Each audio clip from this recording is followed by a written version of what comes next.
There exists in the grim darkness of the far future a horror so complete, so utterly depraved, that even among the countless nightmares inhabiting the galaxy, it stands apart.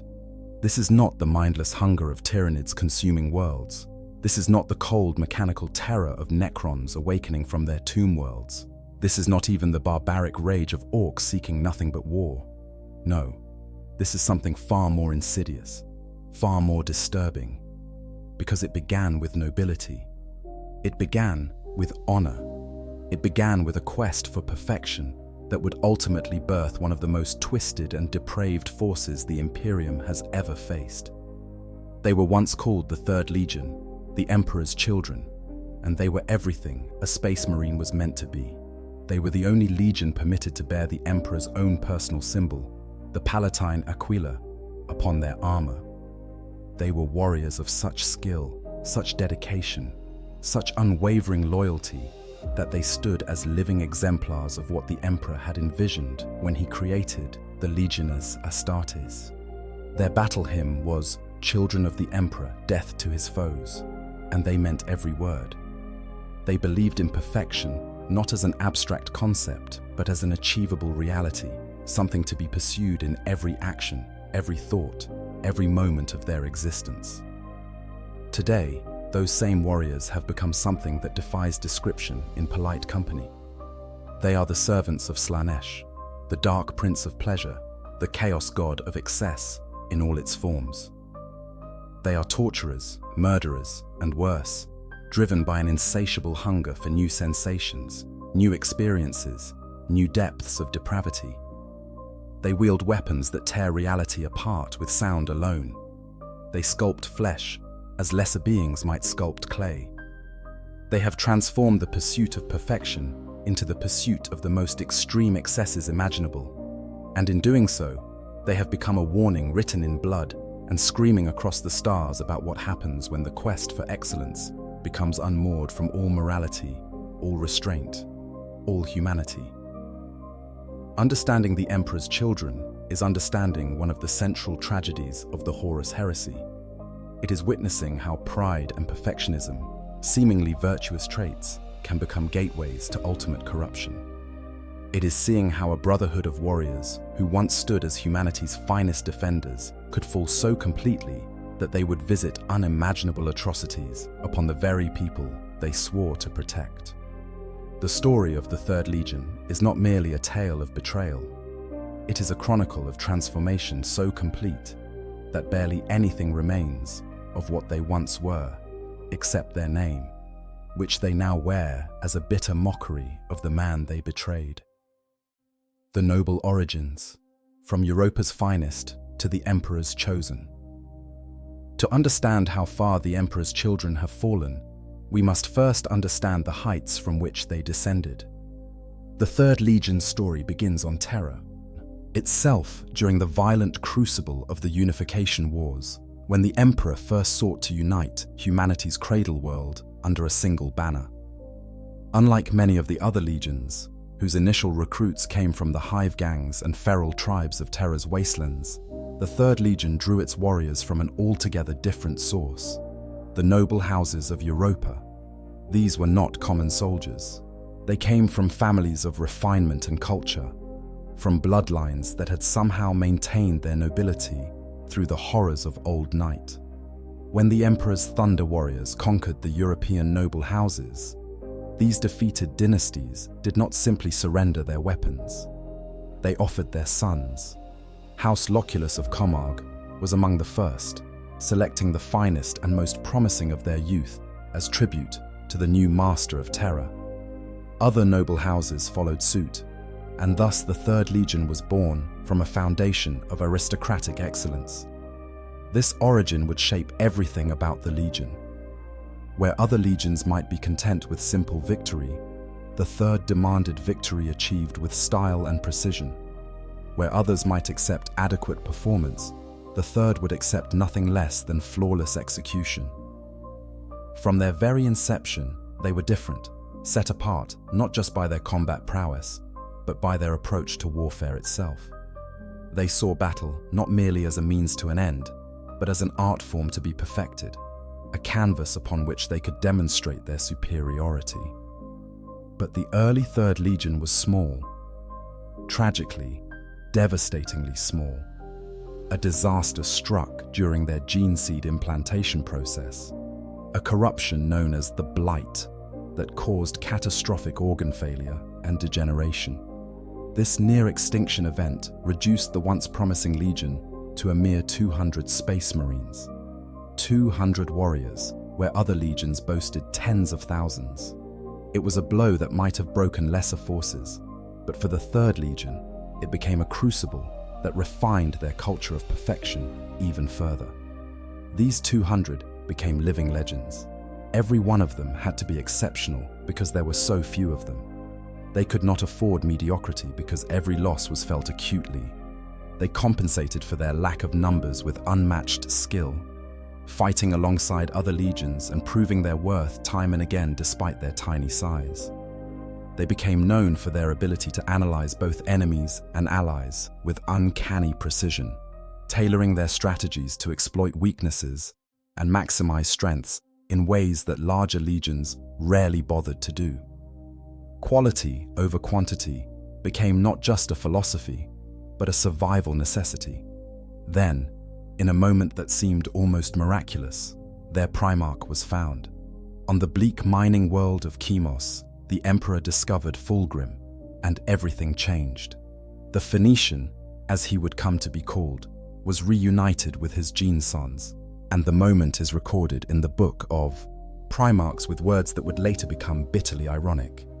Fulgrim looked upon his mere 200 warriors and told them, "We are his children. Let all who look upon us know this. Only by imperfection can we fail him. We will not fail." The Emperor himself was so moved by the Third Legion's dedication and their refusal to be broken by near extinction that he bestowed upon them an honor given to no other legion.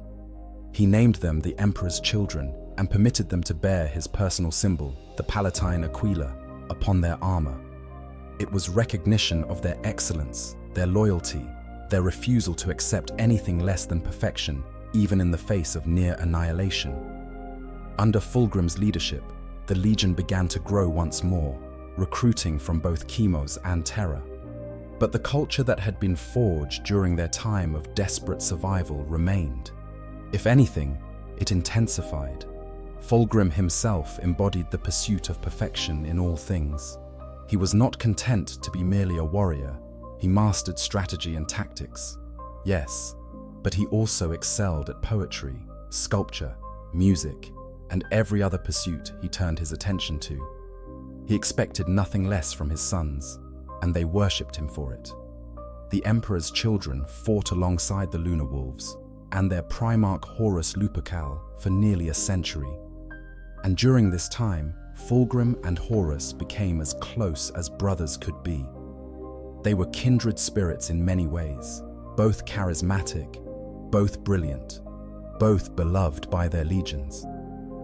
But Fulgrim formed another deep friendship as well, with Ferrus Manus of the Iron Hands. These two Primarchs bonded over their shared pursuit of perfection, though where Fulgrim sought it through artistic refinement, Ferrus sought it through the strength of iron and steel.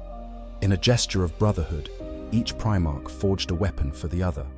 Fulgrim created the Thunder Hammer, Forgebreaker for Ferrus, while Ferrus crafted the Power Sword, Fireblade for Fulgrim.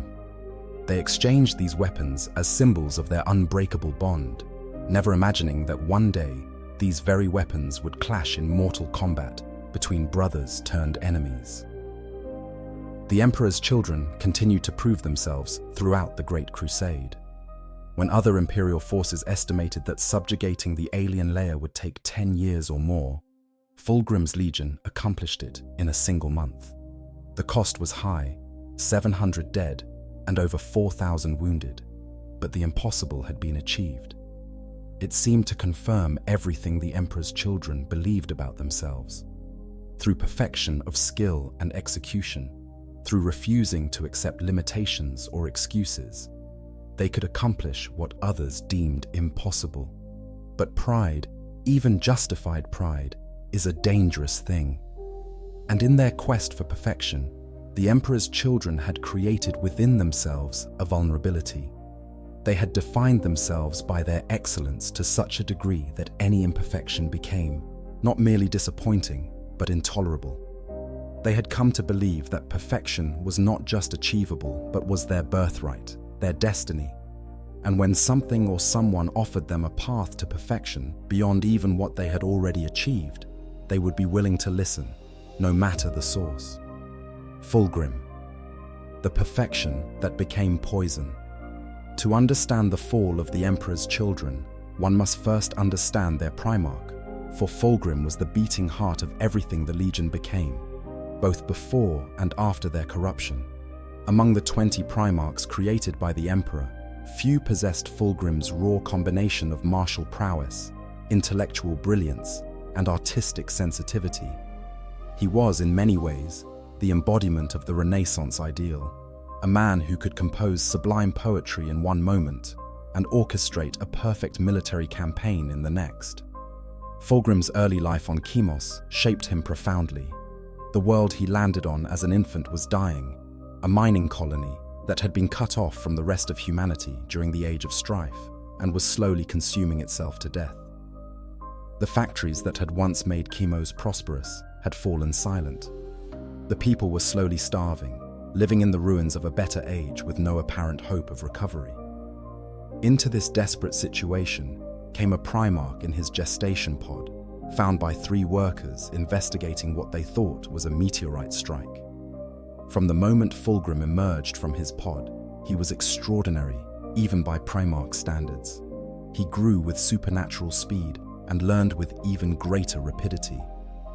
By the time he was a young man, he had already begun transforming Chemos from a dying world into a thriving one.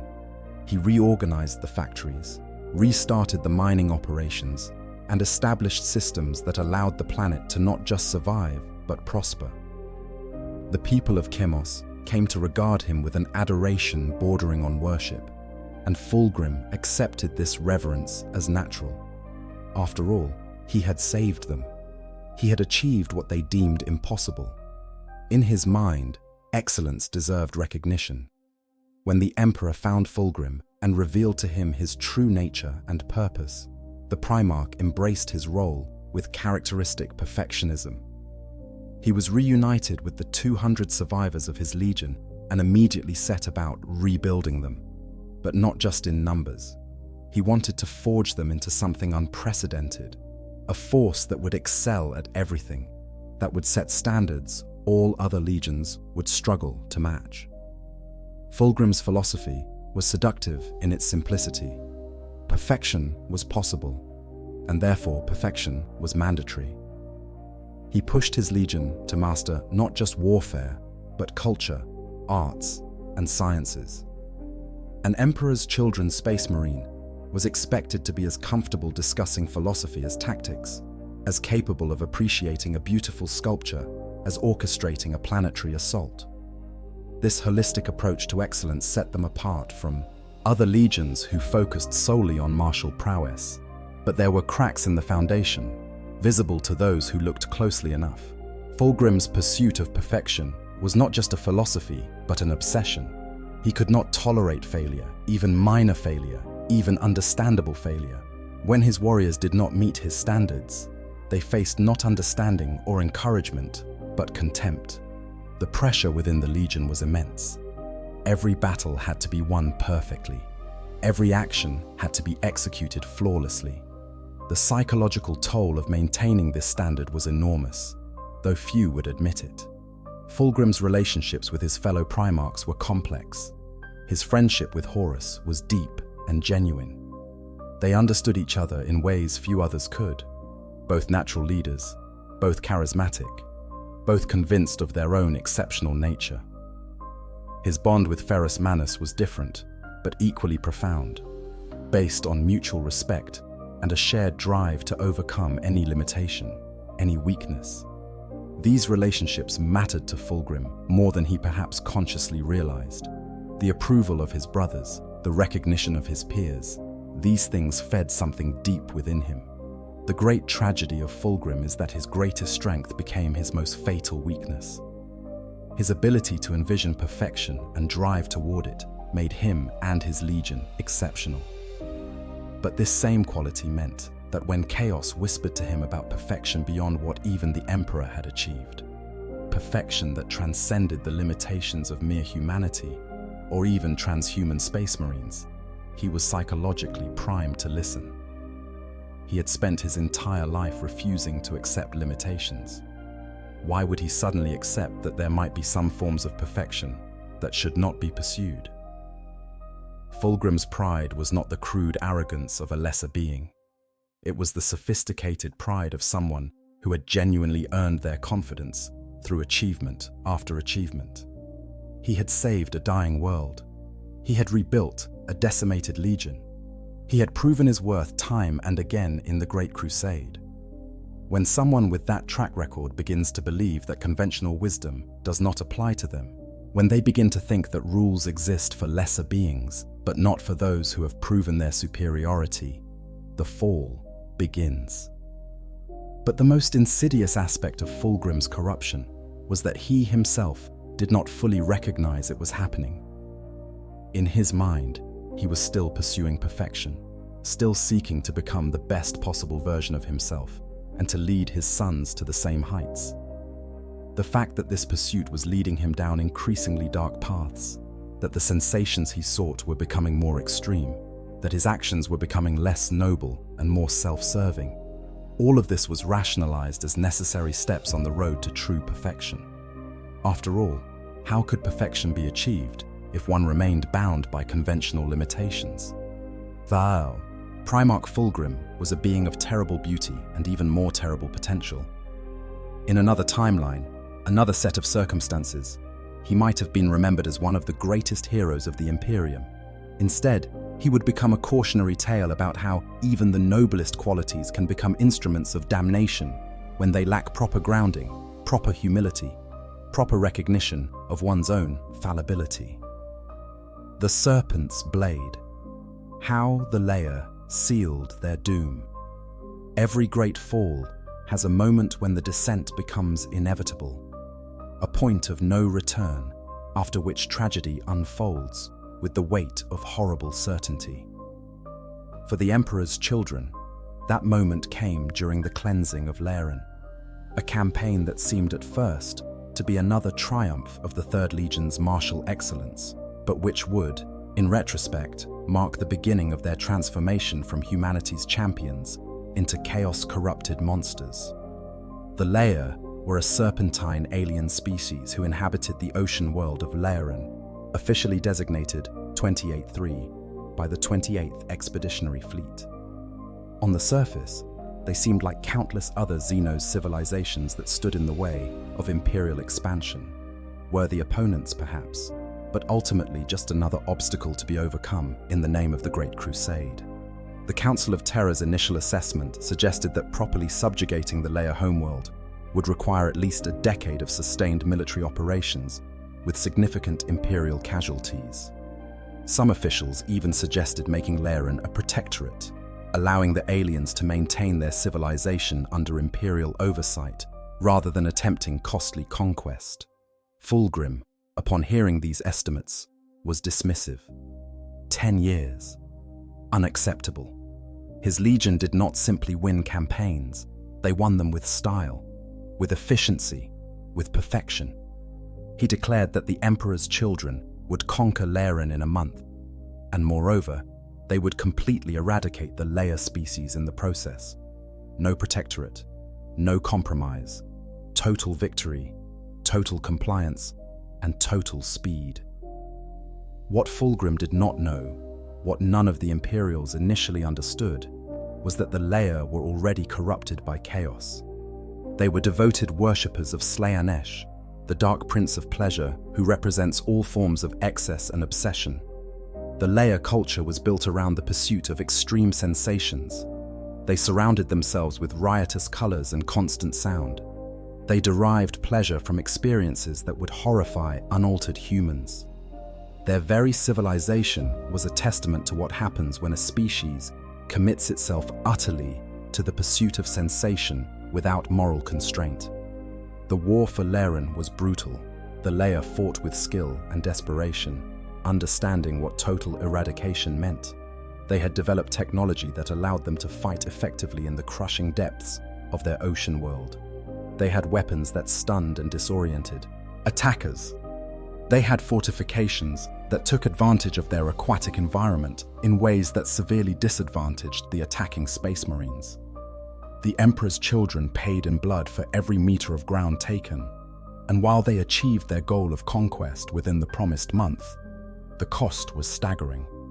700 Space Marines dead, over 4,000 wounded. For a legion that prided itself on perfection, these casualties represented more than just military losses. They represented a perceived failure.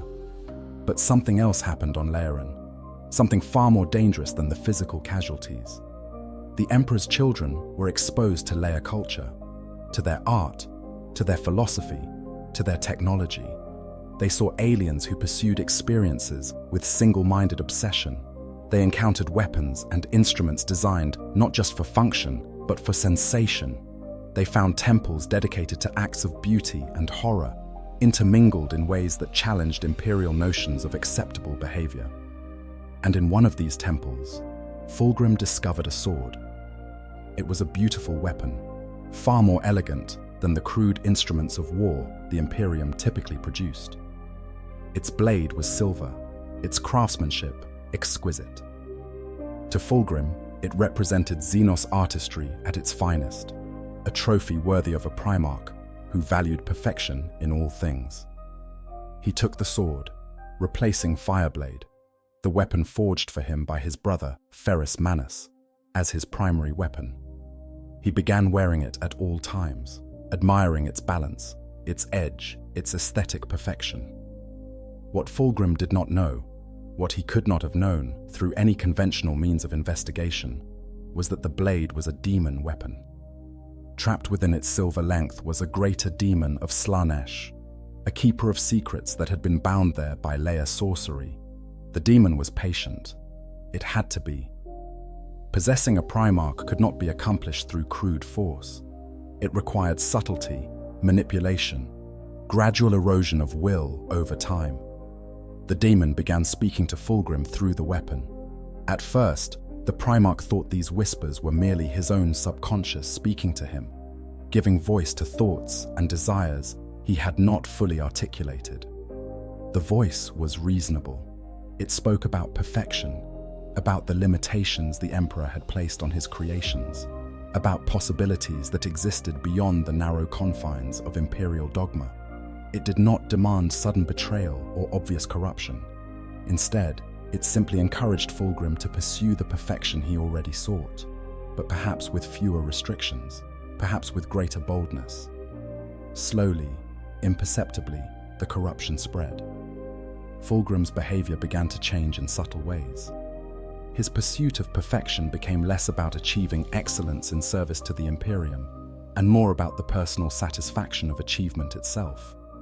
His appreciation for beauty became more obsessive. His intolerance for imperfection in others grew harsher. He began seeking more intense experiences, justifying this as necessary for a being of his capabilities to avoid the stagnation of routine. The corruption did not stop with Fulgrim. The exposure to Leia culture during the campaign had affected many of the Emperor's children. The sight of aliens who pursued sensation without restraint had planted seeds in minds already inclined toward perfectionism and excellence. If the Leia could experience such intensity, such focus, such dedication to their pursuits, why should the Emperor's children settle for less? They were superior to Xenos in every way. Should they not experience everything more intensely, more perfectly? Chief Apothecary Fabius Bile, always eager to improve the Legion's capabilities, began studying Leia genetic material. He was fascinated by their enhanced sensory capabilities and started developing methods to grant similar enhancements to Space Marines. What he called progress, others might have called the first steps toward willing mutation. Captain Eidolon received surgical augmentation that allowed him to unleash devastating sonic screams, a modification inspired directly by Leia physiology. The tragedy was that none of this seemed wrong at the time, not to those involved. They were simply pursuing excellence through new methods. They were refusing to be limited by conservative thinking. They were taking the best of what they encountered, even from Xenos, and incorporating it to make themselves better. This is what they told themselves, and they believed it because the alternative, that they were being corrupted, that they were losing their way, was unthinkable for those who had defined themselves through their superiority and perfection. When Fulgrim met with the Aldari Farseer Eldrad Ulthran on the maiden world of Tarsus, the Farseer attempted to warn him. Eldrad spoke of Horus's corruption, of the darkness growing in the War Master's heart, of the rebellion that would soon tear the Imperium apart. Fulgrim's response was revealing. He reacted with outrage, not because he doubted Eldrad's sincerity, but because the suggestion offended him. How dare this Xenos imply that Horus, his friend, his brother, could be corrupted? How dare this alien presume to lecture a Primarch about loyalty? The demon in the blade whispered encouragement. The Farseer was lying. The Eldari could not be trusted. They were trying to sow division among the Primarchs. Fulgrim not only rejected Eldrad's warning, but ordered his forces to destroy the maiden worlds they encountered. He used virus bombs, weapons of mass extinction, to eradicate entire ecosystems that the Eldari considered sacred. It was an act of genocide driven by wounded pride and demon manipulation, and it represented a moral line crossed that could never be uncrossed. By the time Horus openly approached Fulgrim about joining his rebellion against the Emperor, the demon's work was largely complete. Fulgrim's initial resistance was genuine but weak. He was torn, not because he doubted his loyalty, but because both paths seemed to offer what he wanted: perfection. The Emperor represented the perfection of order, of discipline, of achievement through the Imperium's grand vision. But Horus, backed by the whispers of the demon, offered a different perfection, one without limitations, without restrictions, without any authority higher than the Primarchs themselves. The sword, the beautiful silver blade from the Leia Temple, had done its work perfectly. It had not forced Fulgrim to betray the Emperor. It had simply helped him convince himself that betrayal was actually the pursuit of a higher perfection. And once that mental framework was established, once Fulgrim had rationalized that loyalty to the Emperor was actually a limitation holding him back from achieving his true potential, the fall became inevitable. The cleansing of Laren had seemed like a triumph at the time. The Emperor's children had accomplished the impossible, conquering in weeks what others said would take years. But they had paid a price far higher than the 700 dead and 4,000 wounded. They had been exposed to corruption so subtle, so perfectly tailored to their psychology, that they could not recognize it was happening. The Leia's greatest victory was not achieved through military force, but through the simple act of showing the Emperor's children a mirror, a reflection of what they might become if they pursued perfection without moral constraints. And tragically, instead of recoiling in horror from that reflection, Fulgrim and his legion found it beautiful. The poison spreads from perfection to perversion. The corruption of the Emperor's children did not happen overnight. It was not a single moment of turning from the Emperor's light into chaos's darkness. Instead, it was a gradual descent, a progressive degradation so subtle that each step seemed justified at the time. What makes their fall particularly tragic and horrifying is that throughout much of it, the Third Legion believed they were still pursuing their original goal of perfection. They simply failed to recognize that their definition of perfection had been fundamentally altered, transformed from something noble into something monstrous. Lord Commander Vespasian was among the first to truly recognize what was happening. He was one of the senior commanders within the Emperor's Children hierarchy, a veteran who had fought with distinction through countless campaigns. Unlike many of his brothers, Vespasian maintained a clear-eyed view of what the Legion was becoming. He watched with growing horror as his fellow officers became increasingly obsessed with sensation and experience. He noticed how their pursuit of martial perfection was being supplemented and then replaced by pursuits of a different nature entirely. The changes were everywhere, once you learned to see them. Battle brothers, who had once focused solely on perfecting their combat skills, were now spending hours in grotesque feasts introduced by War Master Horus, allegedly inspired by practices from the chaos-tainted world of Davin.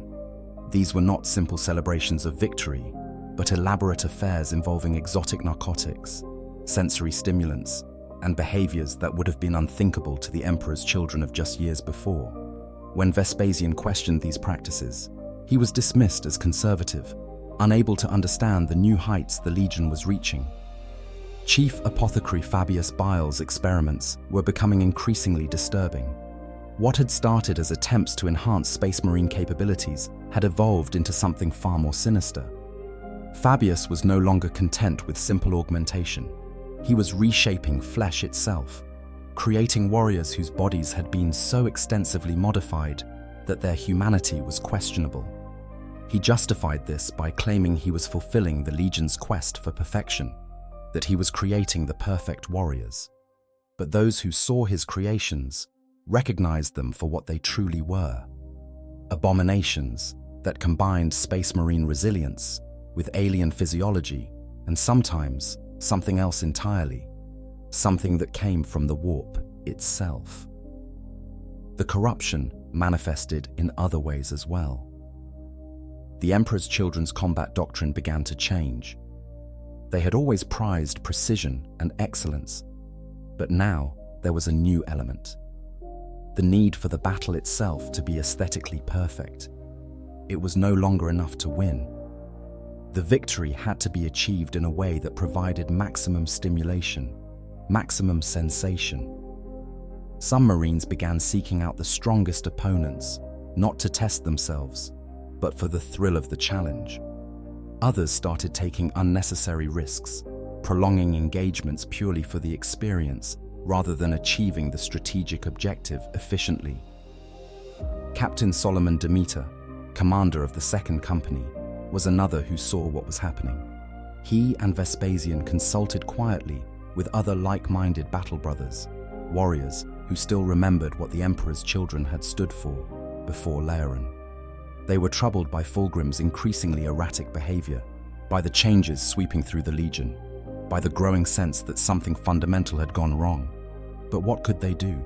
To speak openly against their Primarch, even with the best intentions, felt like betrayal. And so they watched and worried as the corruption deepened around them. The final confirmation came when Vespasian was present at Fulgrim's meeting with Farseer Eldrad Ulthran. He heard the Aeldari's warning about Horus's corruption and the coming rebellion. He saw his Primarch's reaction, the immediate dismissal, the ordering of genocidal attacks against innocent maiden worlds. Vespasian recognized this for what it was: not the response of a loyal son of the Emperor, but the action of someone whose judgment had been compromised, whose sense of right and wrong had been twisted. Vespasian tried to do something about it.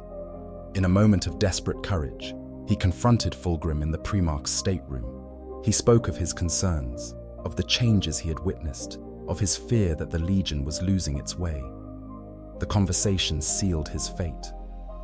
Fulgrim, under the influence of the daemon-possessed Leia Blade, murdered Vespasian in cold blood.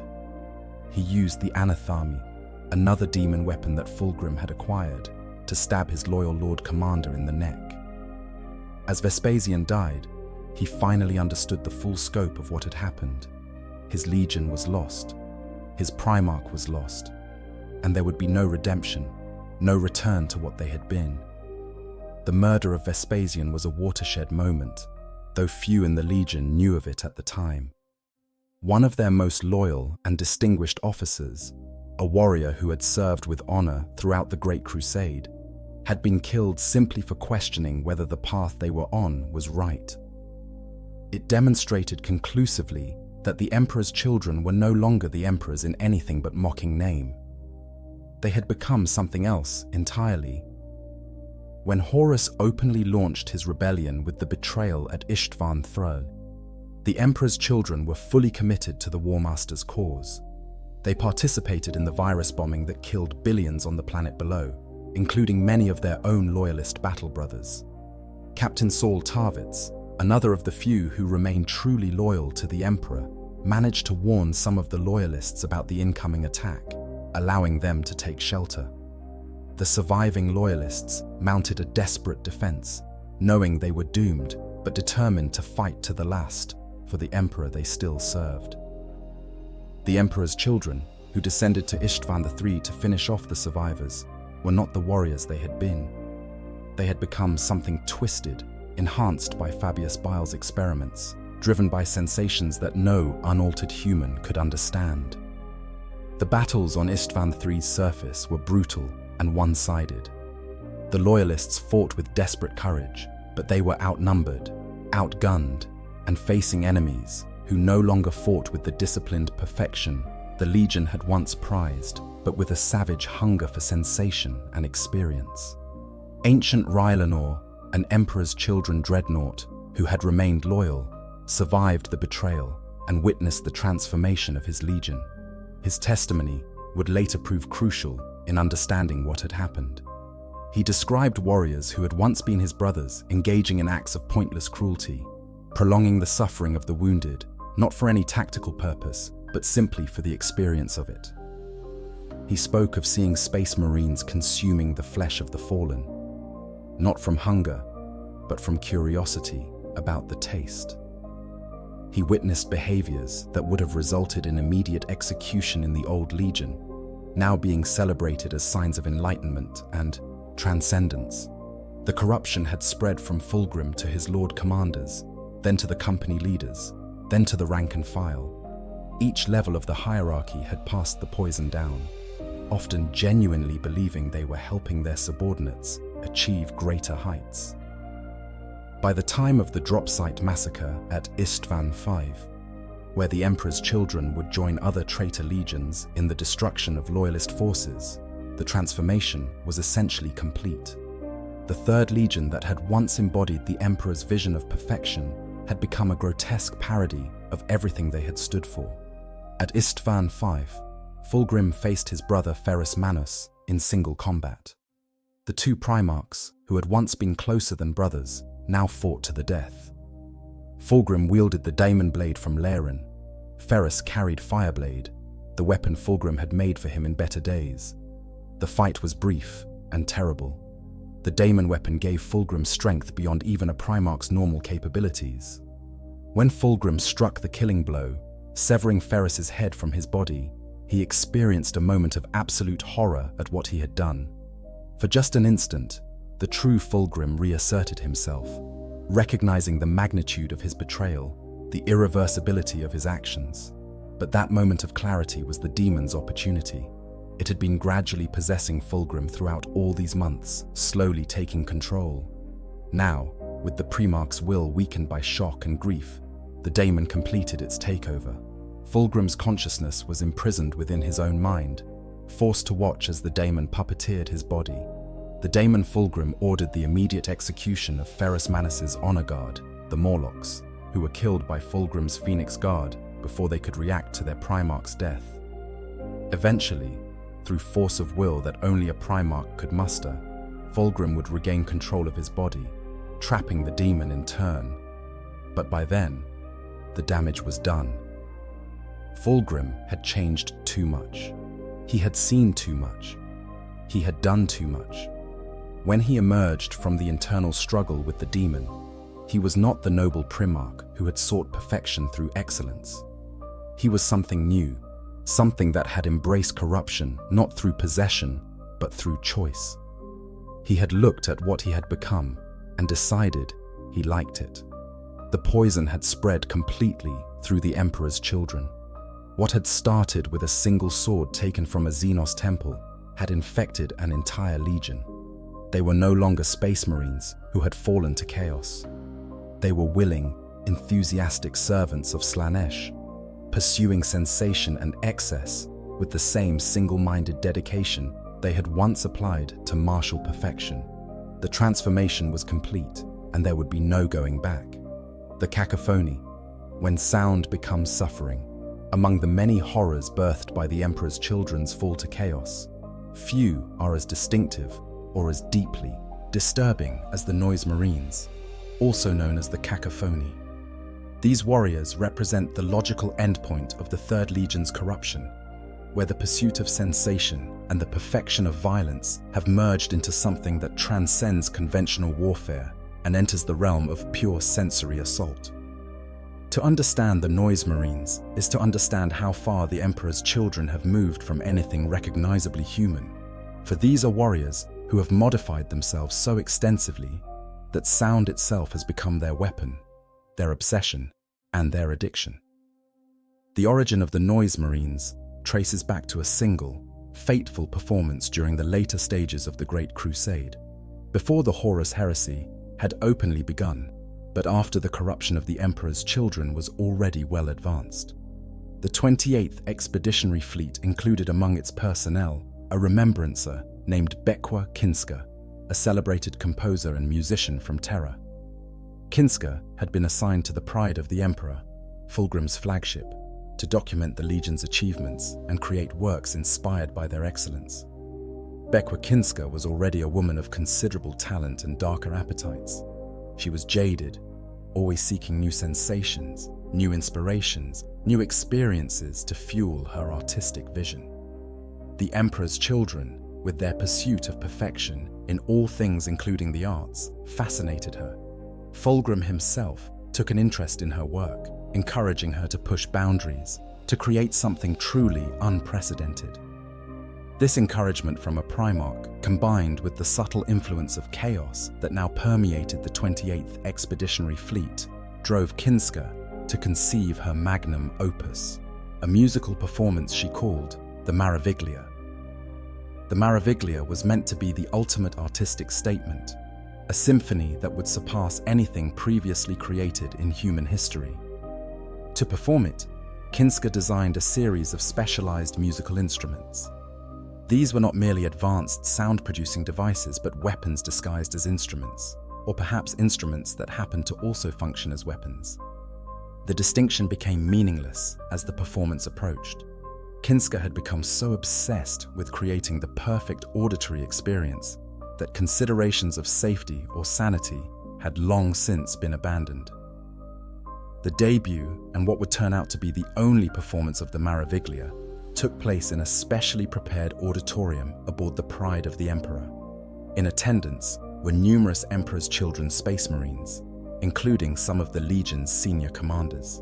What happened during that performance would forever change both music and warfare in the 41st Millennium, though not in any way that could be called positive.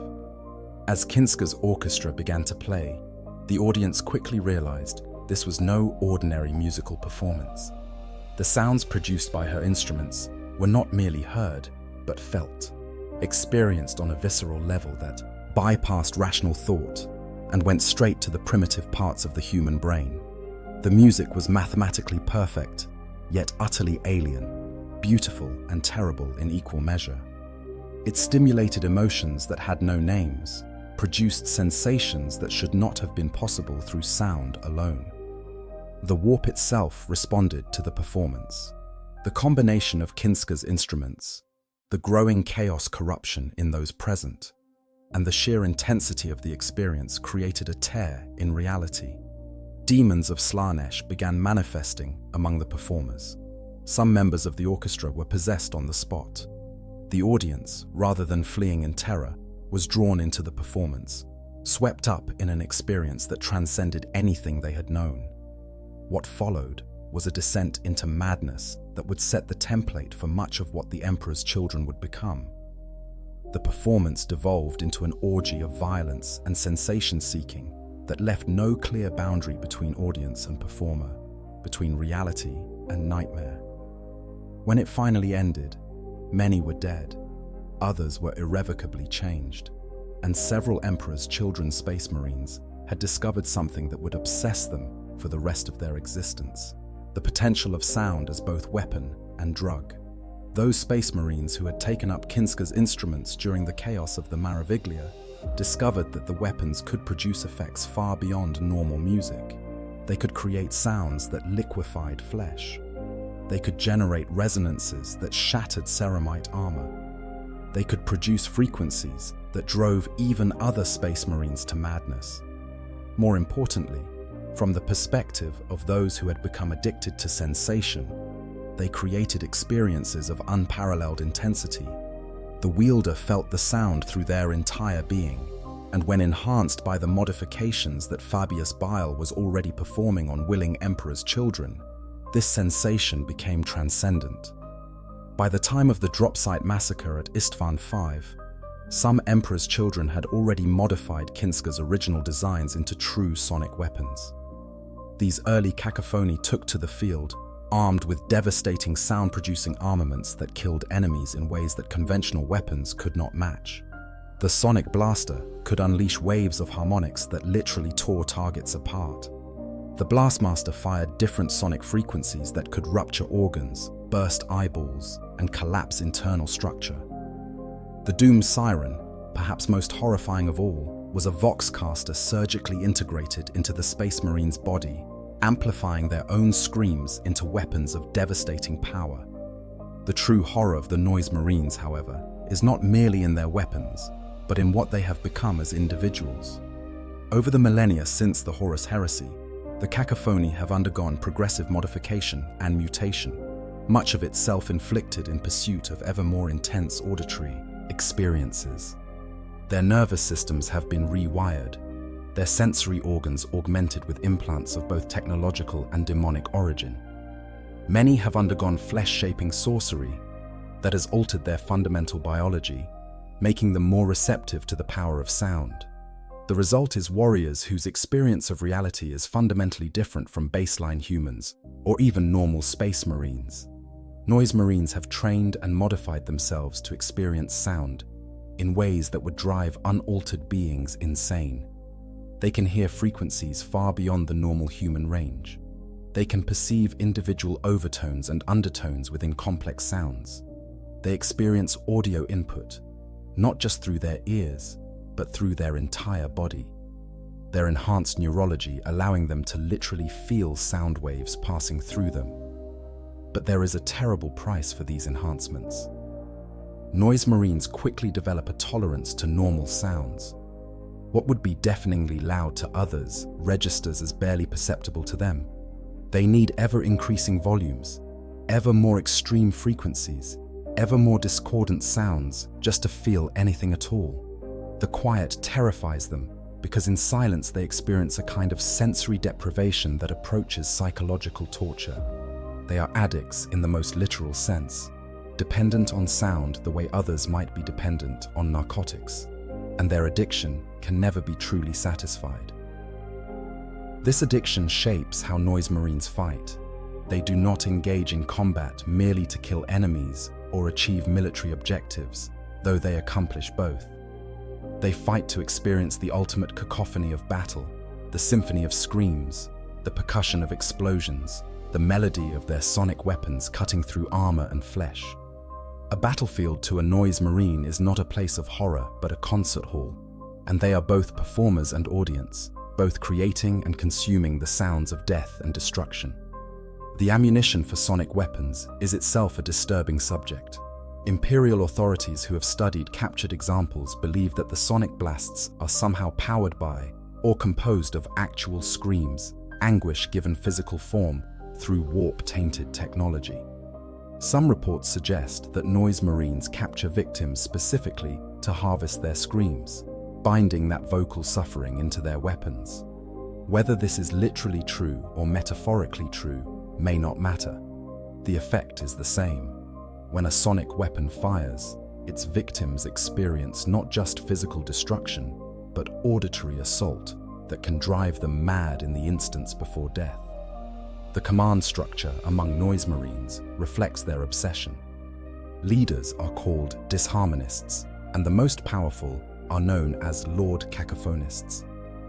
These individuals have pushed their augmentation to extremes, often bearing so many modifications that they barely resemble the Space Marines they once were.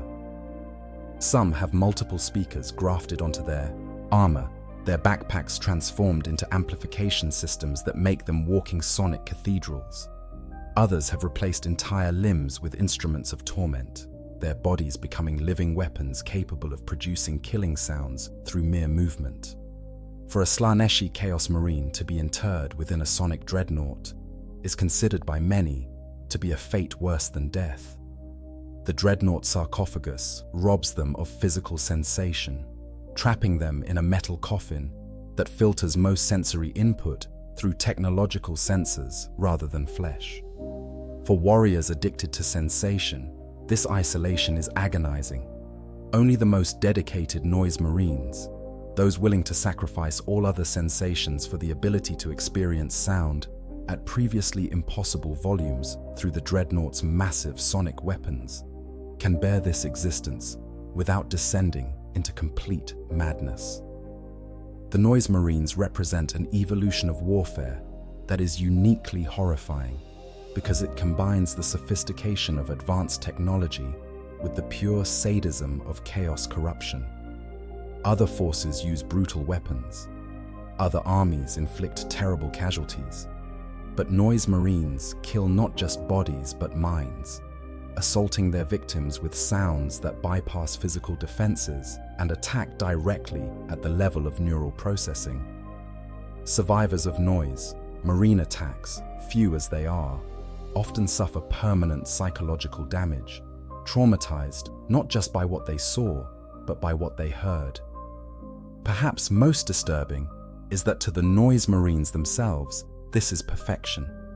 They have achieved what they sought: mastery of their craft, the ability to experience sensation beyond what baseline humans can imagine, weapons that are also instruments of art. They do not see themselves as fallen or corrupted, but as ascended, having transcended the limitations that bind lesser beings.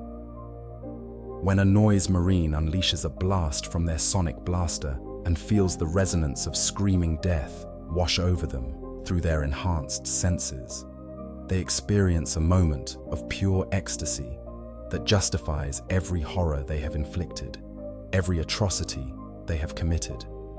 The cacophony stand as proof that the Emperor's children's corruption is not merely moral, but metaphysical. They have transformed something as fundamental as sound itself into an instrument of excess and suffering. They have made art indistinguishable from agony and music synonymous with murder. In doing so, they have created one of the most distinctive and nightmarish troop types in the entire galaxy: warriors whose very presence announces itself through devastating sonic assault, ensuring that their victims know terror before death finally grants release. Fabius Bile, the architect of abomination. If the noise marines represent the Emperor's children's obsession with sensory excess taken to its extreme, then Fabius Bile represents their pursuit of perfection through any means necessary, carried to its ultimate horrifying. Conclusion. Once the chief apothecary of the Third Legion, Bile has become something far more terrible: a mad scientist whose experiments make a mockery of human dignity, whose creations stalk the nightmares of entire worlds, whose very name has become synonymous with the worst atrocities genetic engineering can produce. He is called the Clone Lord, the Primogenitor, the Manflayer, and the Spider, and every one of these titles reflects a different facet of the horror he represents. Fabius Bile's origins, like those of many who would later fall to chaos, were surprisingly noble. Born to European nobility in the region of Ingolstadt on Terra, young Fabius showed an early aptitude for what he called flesh crafting, the manipulation and modification of living tissue. As a child, he conducted crude experiments on mice, dressing them in elaborate garb and watching them duel, fascinated by the malleability of biology. When the mice disobeyed his commands and killed each other, he was reportedly inconsolable, not from empathy for the dead creatures, but from frustration that his creations had acted contrary to his design. When Fabius was selected to become a space marine of the Emperor's children, his talents as an apothecary quickly became apparent. He possessed an intuitive understanding of space marine physiology and the gene seed implantation process that surpassed that of his peers. This was fortunate for the Third Legion because they desperately needed skilled apothecaries. The blight, that genetic corruption that had nearly destroyed the Legion, required constant vigilance to prevent its return. Fabius threw himself into this work with characteristic obsession, determined to not just prevent genetic degeneration, but to improve upon the Emperor's original design. Here was Fabius's fatal flaw, visible even in those early days. He believed he could surpass the Emperor's achievements. The Master of Mankind had created the Primarchs and the Space Marine legions through genetic engineering beyond anything the Imperium had seen before or since. Lesser men might have viewed this as the pinnacle of what could be achieved, a standard to maintain rather than surpass. Fabius saw it as a challenge. If the Emperor could create Primarchs, then Fabius would learn how, and then he would create something better. During the Blight's resurgence, Fabius made a discovery that would shape his character forever. He realized he himself had been infected with the genetic corruption. According to the protocols of the time, infected Marines were to be terminated to prevent spread of the condition. Fabius, faced with his own execution, did something that revealed the true nature of his character. He fabricated his test results, switching them with those of an uninfected battle brother, condemning an innocent to death so that he could continue his work. This act of betrayal, prioritizing his own survival and his experiments over the life of a brother Marine, was Fabius's first step toward damnation. As the Emperor's Children's chief apothecary, Fabius held a position of immense responsibility and trust. He was supposed to maintain the Legion's genetic purity, to ensure that the gene seed remained uncorrupted, to heal the wounded and honor the fallen. Instead, he used his position to conduct experiments that grew increasingly unethical with each passing year. When the Legion fought the Leia, Fabius was fascinated by their alien biology. He dissected Leia corpses, studied their enhanced sensory organs, and began developing methods to grant similar capabilities to Space Marines. Fulgrim, himself already falling under the influence of the Demon Blade, encouraged Fabius's research. The Primarch wanted his Legion to achieve perfection, and if that required incorporating Xenos biology, so be it. Fabius created enhancement procedures that rewired Space Marine nervous systems, making them more sensitive to stimulus. He developed combat drugs and stimulants that pushed transhuman physiology to new extremes. One of his most infamous early creations was the modification of Captain Eidolon, giving him the ability to unleash devastating sonic screams.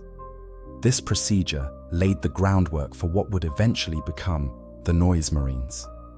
When the Horus Heresy began, Fabius found himself in high demand.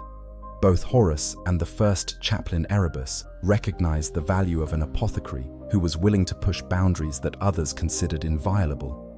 Fabius was given access to stolen genetic data from the Primarch project, information that should have allowed him to create his own Primarchs. What he didn't know was that this data had been deliberately corrupted by the Alpha Legion, ensuring that any experiments based on it would fail. Fabius wasted years and countless resources trying to decode the flawed information, all while believing he was on the verge of his greatest achievement. During the war, Fabius's experiments became progressively more depraved.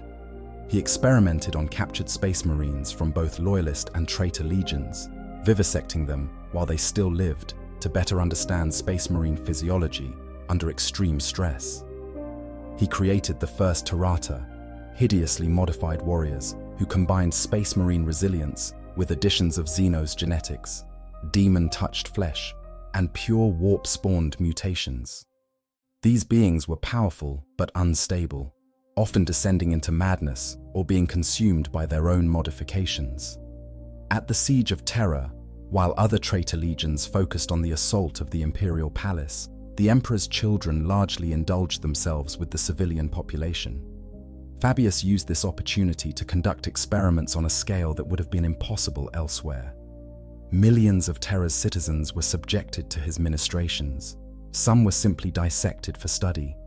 Others were used in an attempt to test enhancement procedures on baseline humans. Still others were processed into drugs, their bodies literally ground up and distilled into stimulants for the increasingly addicted Emperor's children. After the traitor legion's defeat and their flight into the Eye of Terror, Fabius became a renegade even among renegades.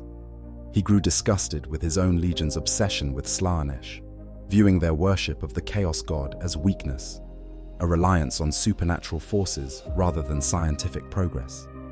Fabius adhered to a twisted version of the imperial truth, the emperor's atheistic philosophy, believing that gods were for the weak and that only through science could true transcendence be achieved.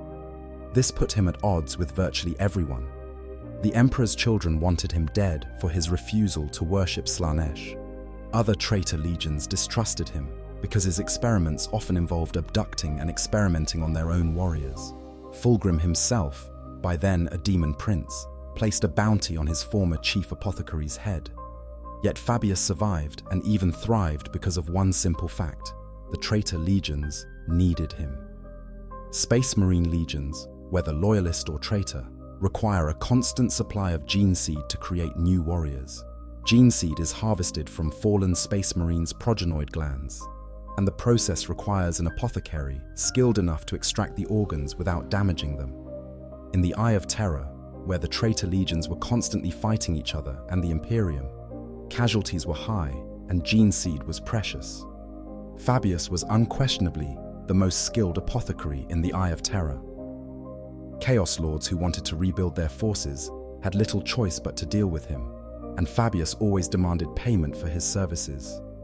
That payment came in many forms: prisoners to experiment on, access to ancient technical libraries, genetic samples from rare creatures, slaves to serve his needs, protection while he worked. Fabius traveled the galaxy more widely than any other Chaos Lord, his ship, Vesalius, becoming a legend of horror in its own right. Wherever the Vesalius made port, atrocities followed. Fabius left behind populations transformed into twisted mutants, their gene pools polluted with corruption that would manifest for generations. Fabius's greatest obsession, beyond even creating perfect warriors, was achieving immortality. His body was slowly failing him, a result of the blight that had infected him millennia ago, combined with countless modifications he had made to himself over the centuries. He suffered constant pain and was essentially dying by inches, kept alive only through a combination of technology, surgery, and sheer force of will. This drove him to seek the secret of true biological immortality, a quest that led him to commit some of his worst atrocities. One of Fabius's most ambitious projects was the New Men, what he considered the next stage of human evolution. These were baseline humans he had extensively modified, granting them strength and intelligence far beyond normal human limits while stripping away what he considered unnecessary limitations like conscience and empathy. The New Men were powerful and intelligent, but they were also psychopathic and unstable. Fabius considered them his greatest achievement, secretly seeding New Men populations on worlds across the galaxy, hoping they would eventually outcompete unmodified humans through natural selection. Fabius also succeeded, to a point, in cloning Primarchs. Using genetic material he had collected over his long existence, he created multiple clones of Ferrus Manus at Fulgrim's demand, each a perfect physical duplicate of the dead Primarch. Fulgrim hoped to convince these clones to join him, to somehow reclaim the brotherhood he had destroyed with his own hands. Every clone rejected him and was killed for that rejection.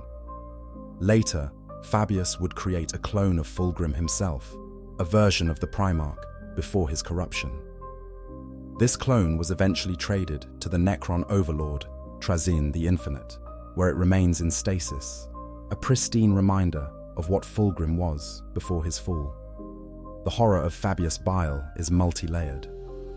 On one level, there are the immediate atrocities, the experiments that torture and kill thousands, the abominations he creates that go on to terrorize entire populations, the genetic time bombs he plants in human populations that will cause untold suffering for generations.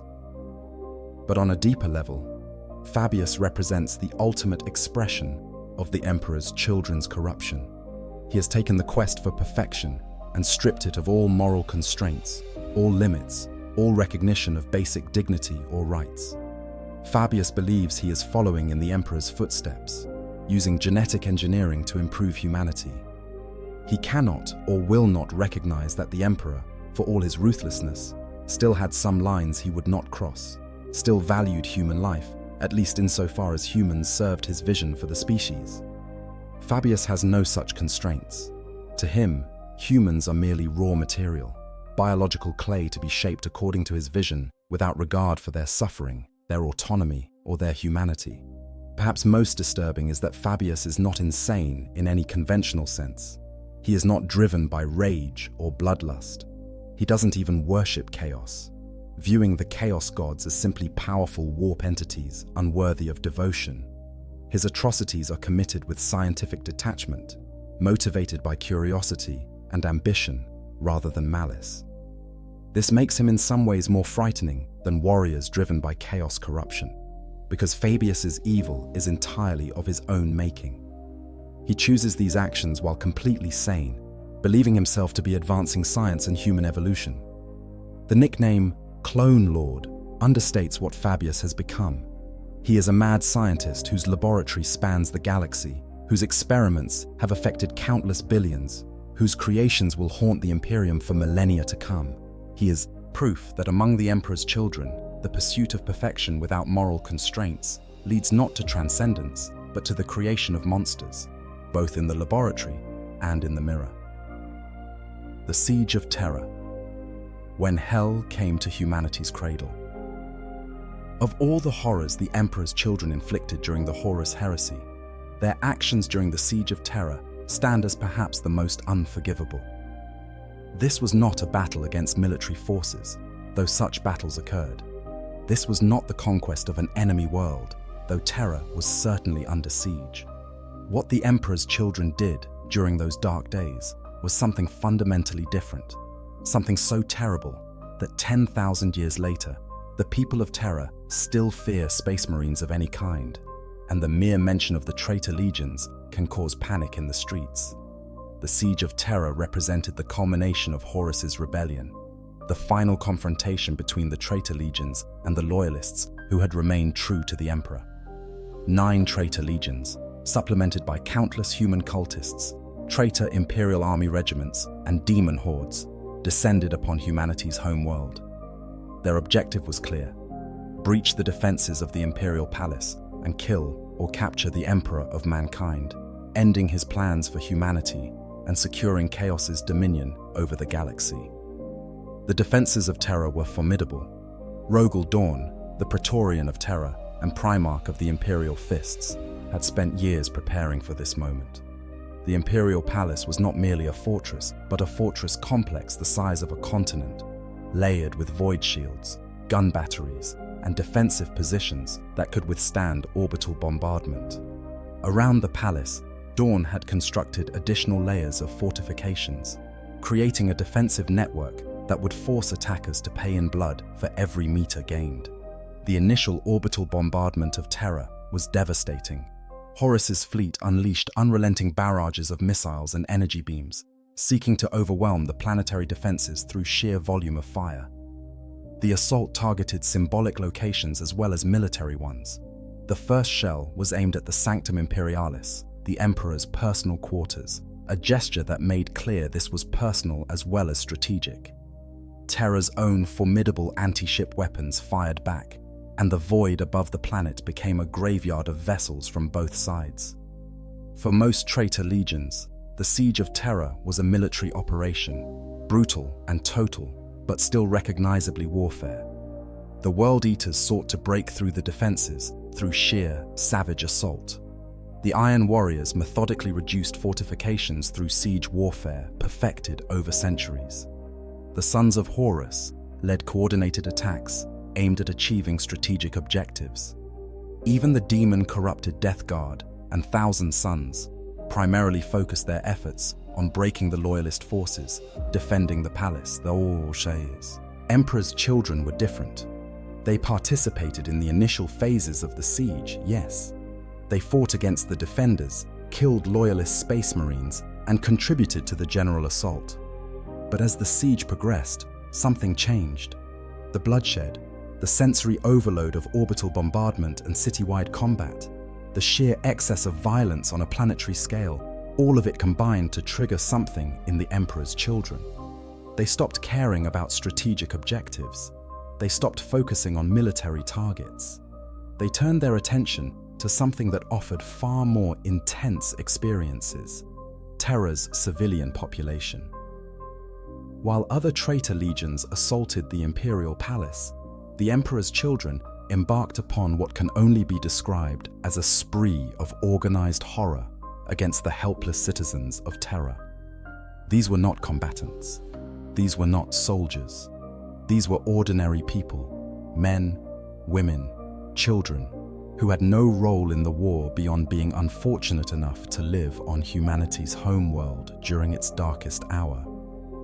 What happened to those civilians defies easy description, because the atrocities were so varied, so extensive, so deliberately crafted for maximum suffering, that no single account can capture the full scope of the nightmare.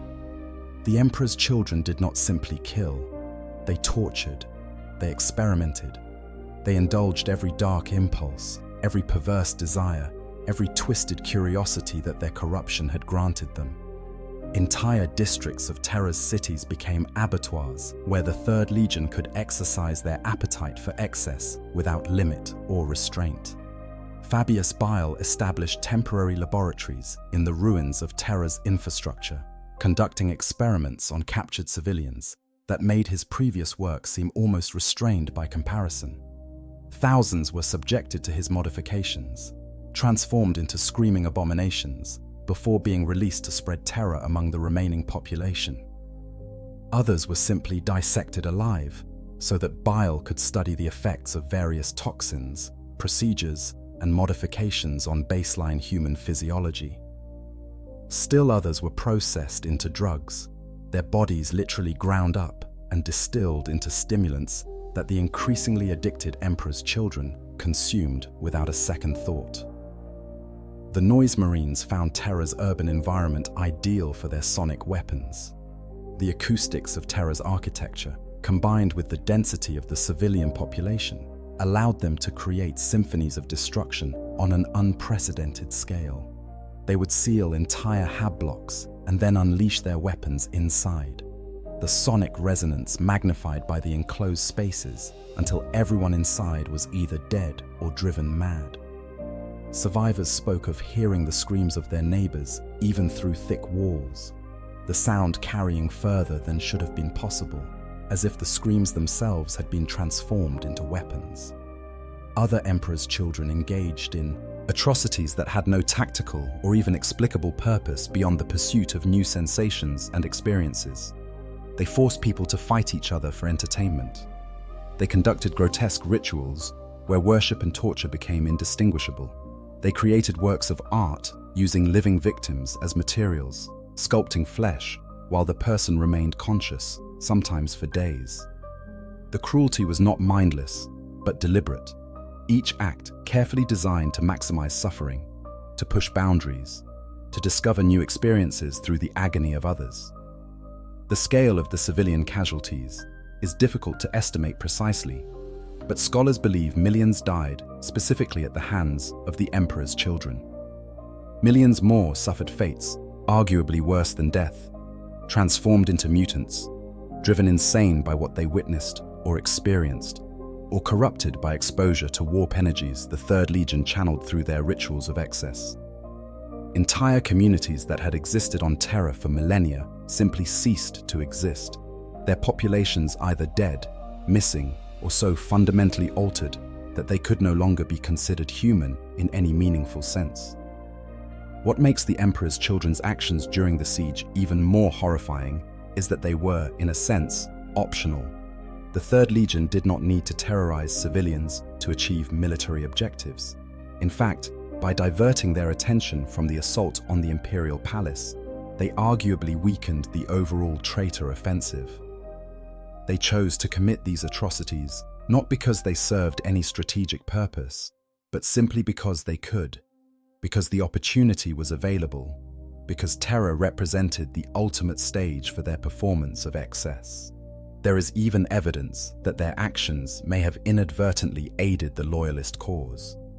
Some sources suggest that the Emperor's children's abandonment of the main assault at a critical moment allowed the defenders to regroup and strengthen their positions. If the Third Legion had remained focused on military objectives, instead of indulging their appetites for sensation and suffering, the siege might have ended differently.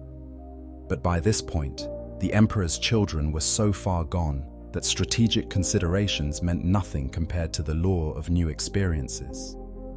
When Horus was finally defeated aboard the Vengeful Spirit and the traitor legions began their retreat, the Emperor's children fled terror, trailing a wake of captured slaves and victims.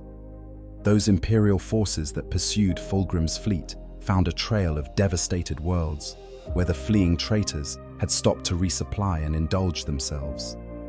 Bodies were piled high. Survivors begged to be allowed to die rather than continue living with their memories.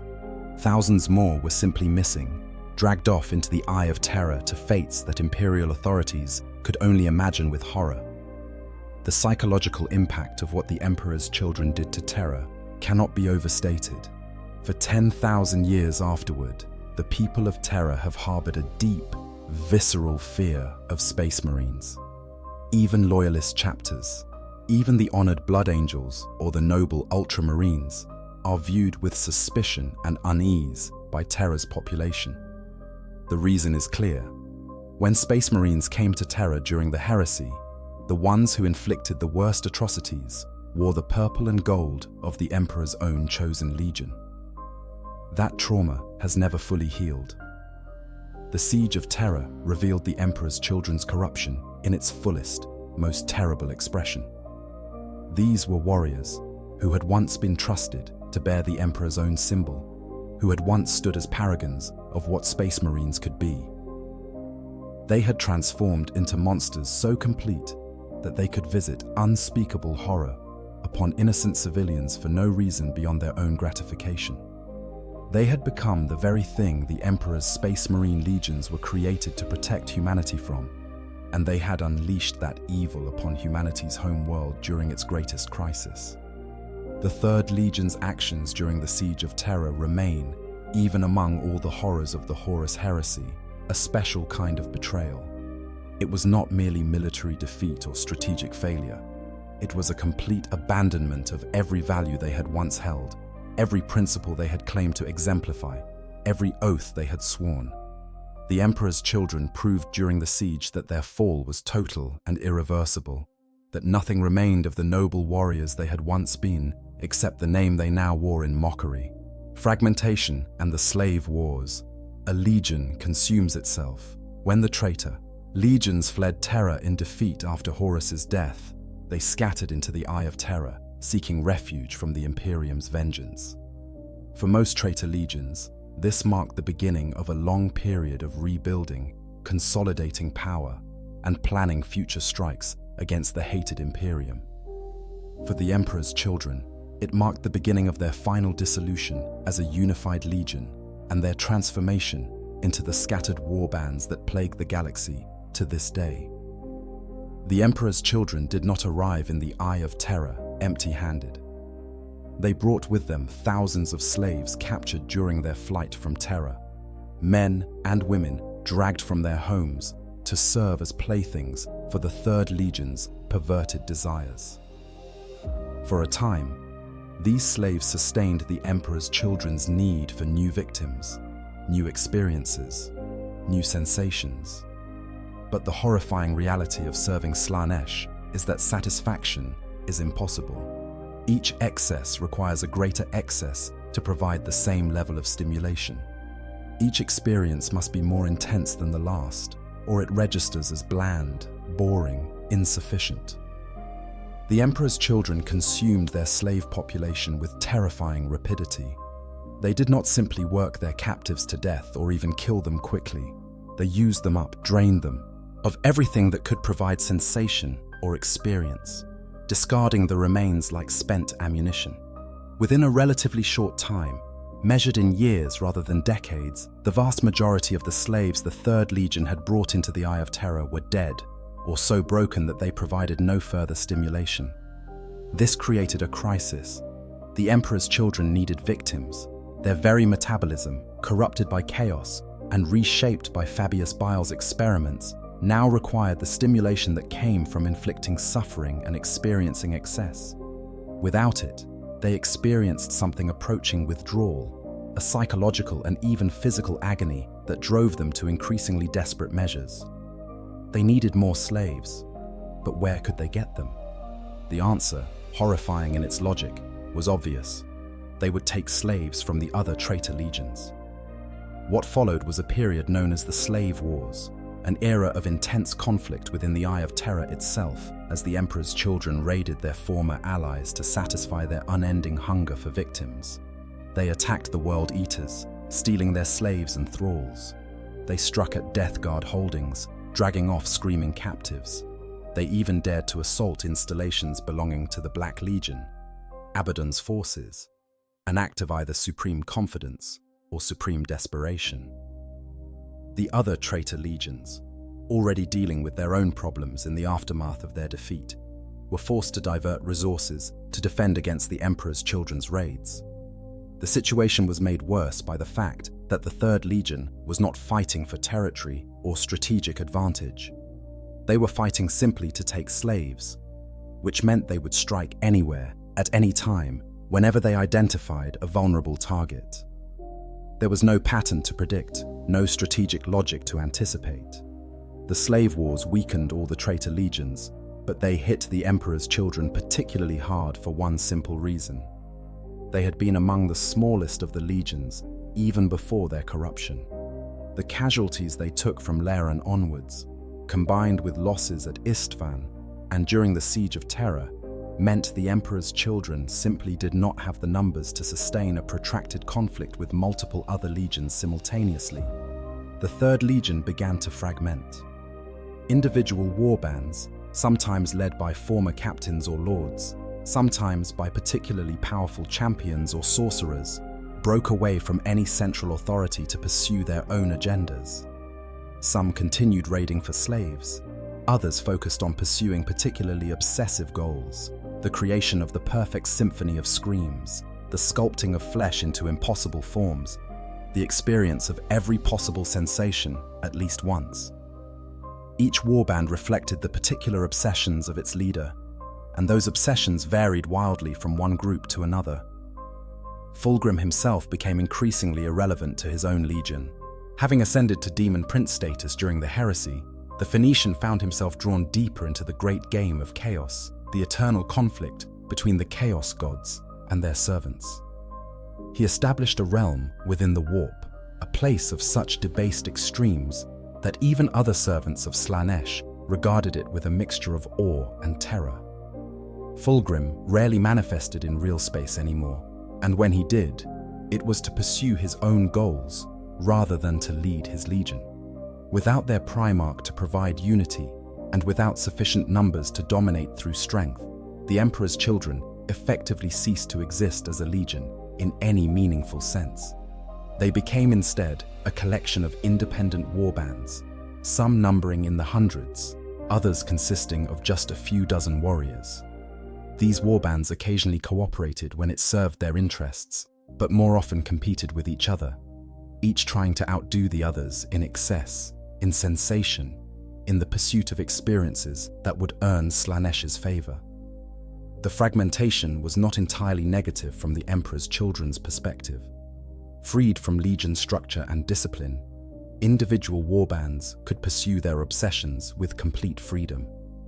A warband obsessed with noise marines could focus entirely on perfecting sonic warfare. Another interested in Fabius Bile's genetic experiments could devote itself to that pursuit. A third focused on melee combat could develop fighting styles and techniques impossible within a traditional legion structure. But the price of this freedom was significant. The Emperor's children lost the ability to conduct large-scale military operations, where once they could field legion-strength forces capable of conquering entire sectors, now they were limited to raids and small-scale assaults. They became pirates and terrorists rather than a conquering army, a nuisance to the Imperium rather than an existential threat. This transformation affected how other forces viewed the Emperor's children. During the heresy, they had been feared as a powerful military force corrupted by chaos, but still retaining much of their martial excellence. After the fragmentation, they became feared for different reasons: their unpredictability, their cruelty, their willingness to inflict atrocities that even other traitor legions found excessive. They were no longer a legion to be defeated, but a cancer to be excised, appearing without warning to commit unspeakable acts before vanishing back into the warp. Some warbands achieved particular notoriety. The Flawless Host became known for their obsessive pursuit of perfect combat forms, each battle choreographed like a deadly dance. The 12th Millennial, led by the Radiant King in his joyful repose, became one of the largest independent warbands, eventually joining Fabius Bile in his assault on the Eldar craft world of Lugganath. The Phoenix Conclave, an alliance of several warbands led by Lord Commander Eidolon, attempted to reunite the Legion, but achieved only limited success. The Emperor's children's homeworld, Chemos, the planet that Fulgrim had saved from death millennia ago, was destroyed by vengeful Imperial forces during the Slave Wars. Loyalist fleets bombarded it from orbit, reducing the world to a lifeless rock. It was a symbolic victory for the Imperium, proof that even the traitor legions could not protect what they claimed to hold dear. For the Emperor's children themselves, scattered and fragmented as they were, Chemos' destruction was barely noticed. They had long since moved beyond caring about their origins, consumed by their pursuit of ever greater excess. What emerged from the Slave Wars and the subsequent fragmentation was not a defeat, but a transformation. The Emperor's children had evolved from a legion into something more suited to their nature as servants of Slaanesh. They no longer needed central command, because they no longer fought for unified strategic goals. Each warband was free to pursue excess in whatever form called to them, and this diversity of approach made them in some ways more dangerous than they had been as a unified force. An opponent never knew what to expect from an Emperor's Children warband, because each one was unique in its obsessions and methods. The Slave Wars also established patterns that would continue for the next 10,000 years. The Emperor's children would raid, capture slaves, use them up, and then raid again. They would fight anyone and everyone, not for territory or conquest, but for victims and experiences. They would cooperate with other chaos forces when convenient, and betray them just as quickly when something more interesting presented itself.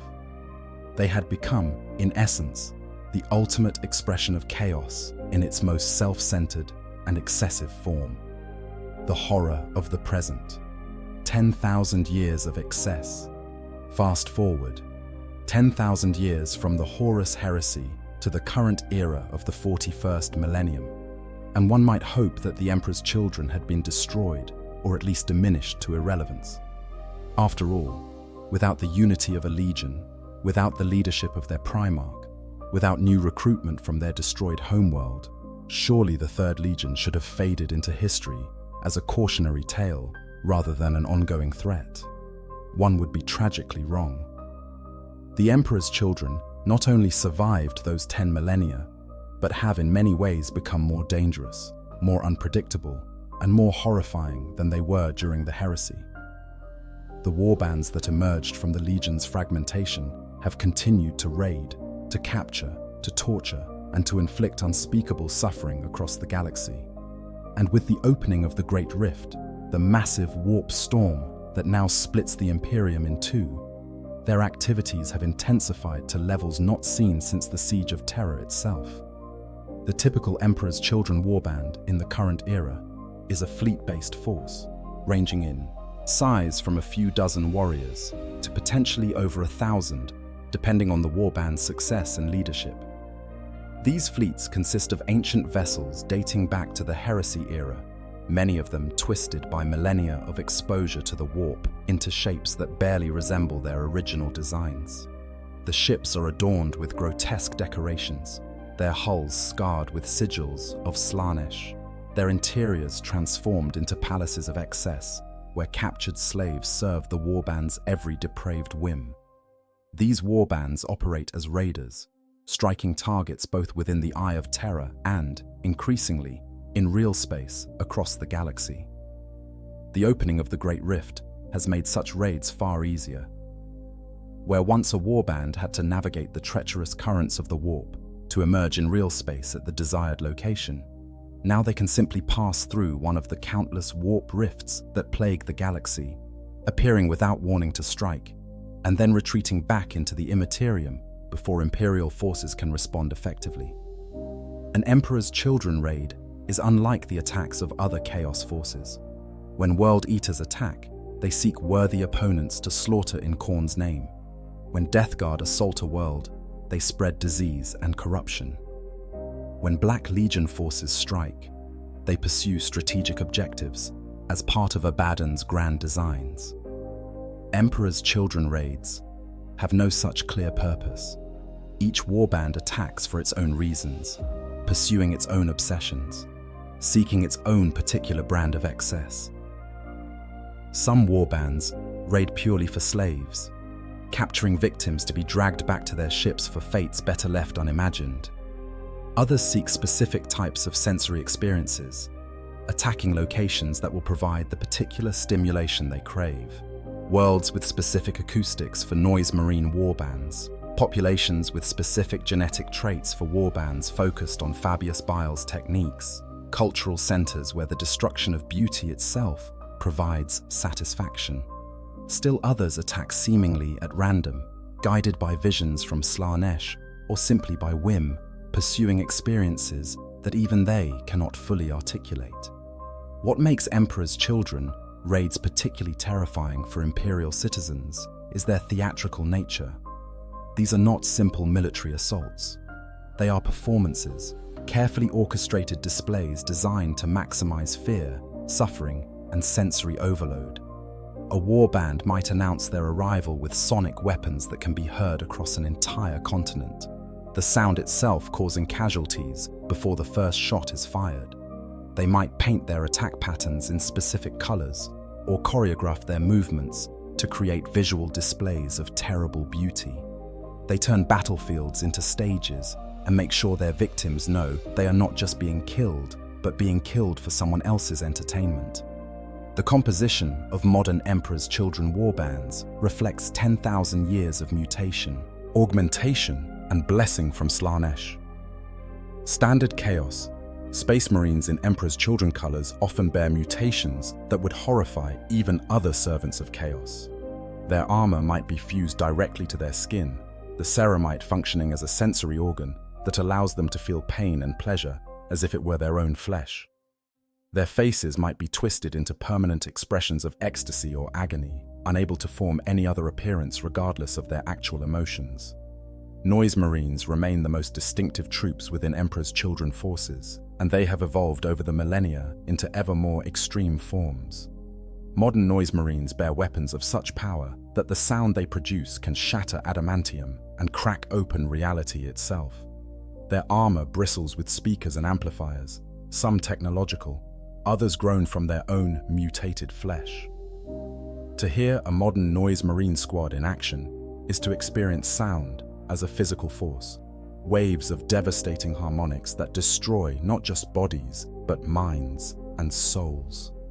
Elite units within Emperor's Children warbands showcase even more extreme transformations.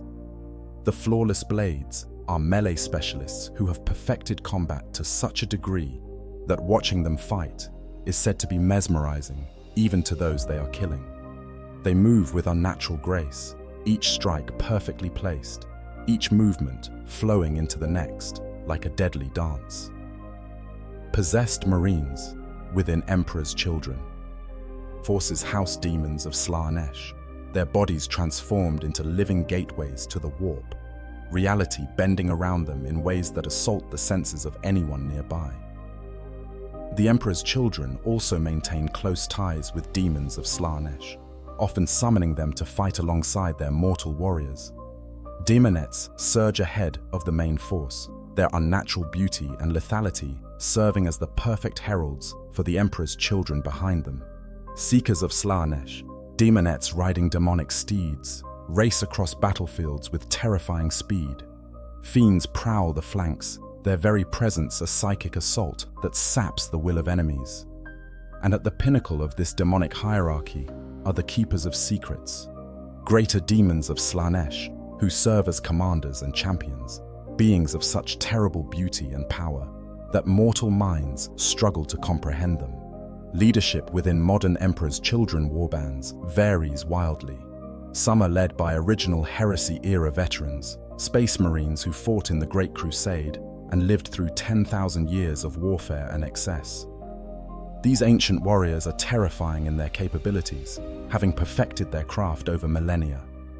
Others are led by relative newcomers, space marines from renegade chapters, or even captured loyalists who have been corrupted and turned to Slaanesh's service. These newer leaders often try to prove themselves through increasingly audacious raids and atrocities, seeking to earn the respect of their more ancient comrades. The Fabius Bile's consortium deserves special mention. Bile continues to operate in the current era, technically independent of any warband but maintaining relationships with several. His ship, the Vesalius, has become a legend of horror in its own right. Bile continues his experiments, now working with genetic material from sources across the galaxy, including Aeldari, Tau, and even Tyrannid samples. His new men have been seeded on countless worlds, hiding among normal human populations until they reach critical mass and can overtake the baseline humans around them. Some Imperial authorities believe that Fabius Bile represents an extinction-level threat to baseline humanity, his creations potentially capable of replacing the species entirely over enough generations. One of the most significant developments in the current era is the return of Fulgrim himself.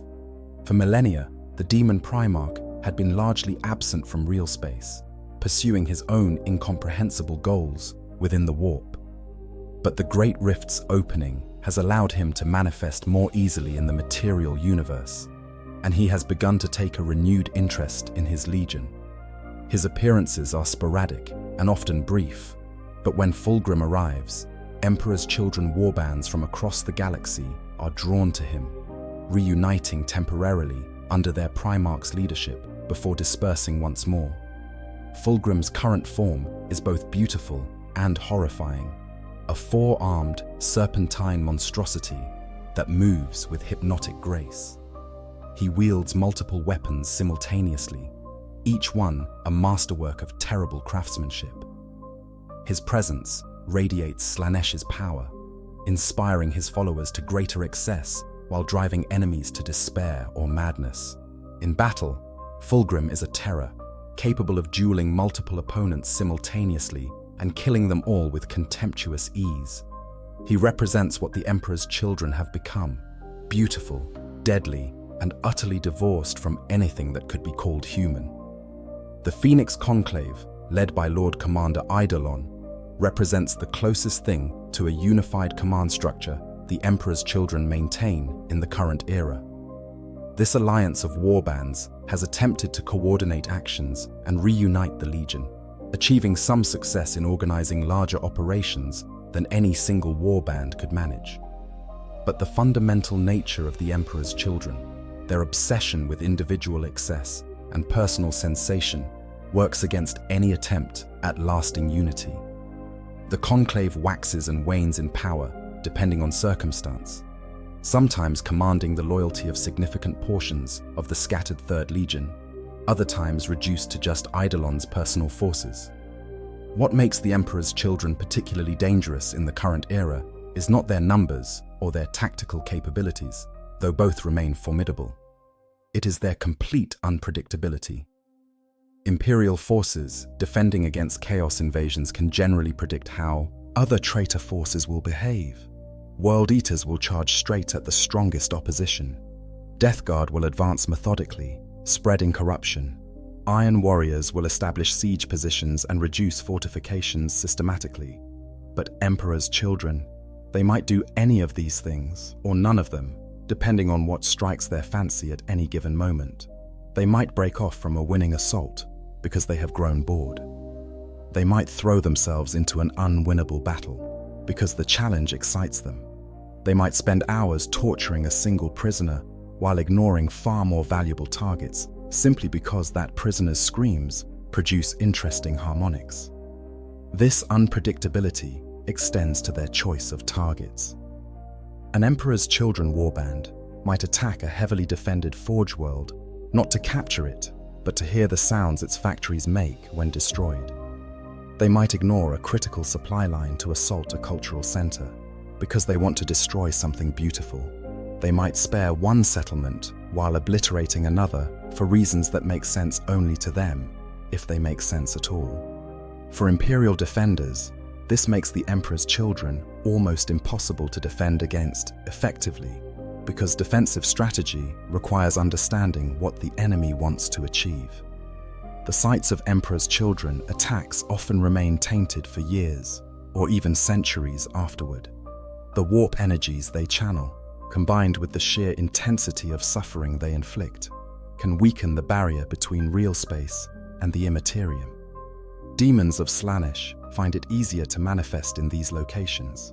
Survivors often develop mutations or go insane from their experiences.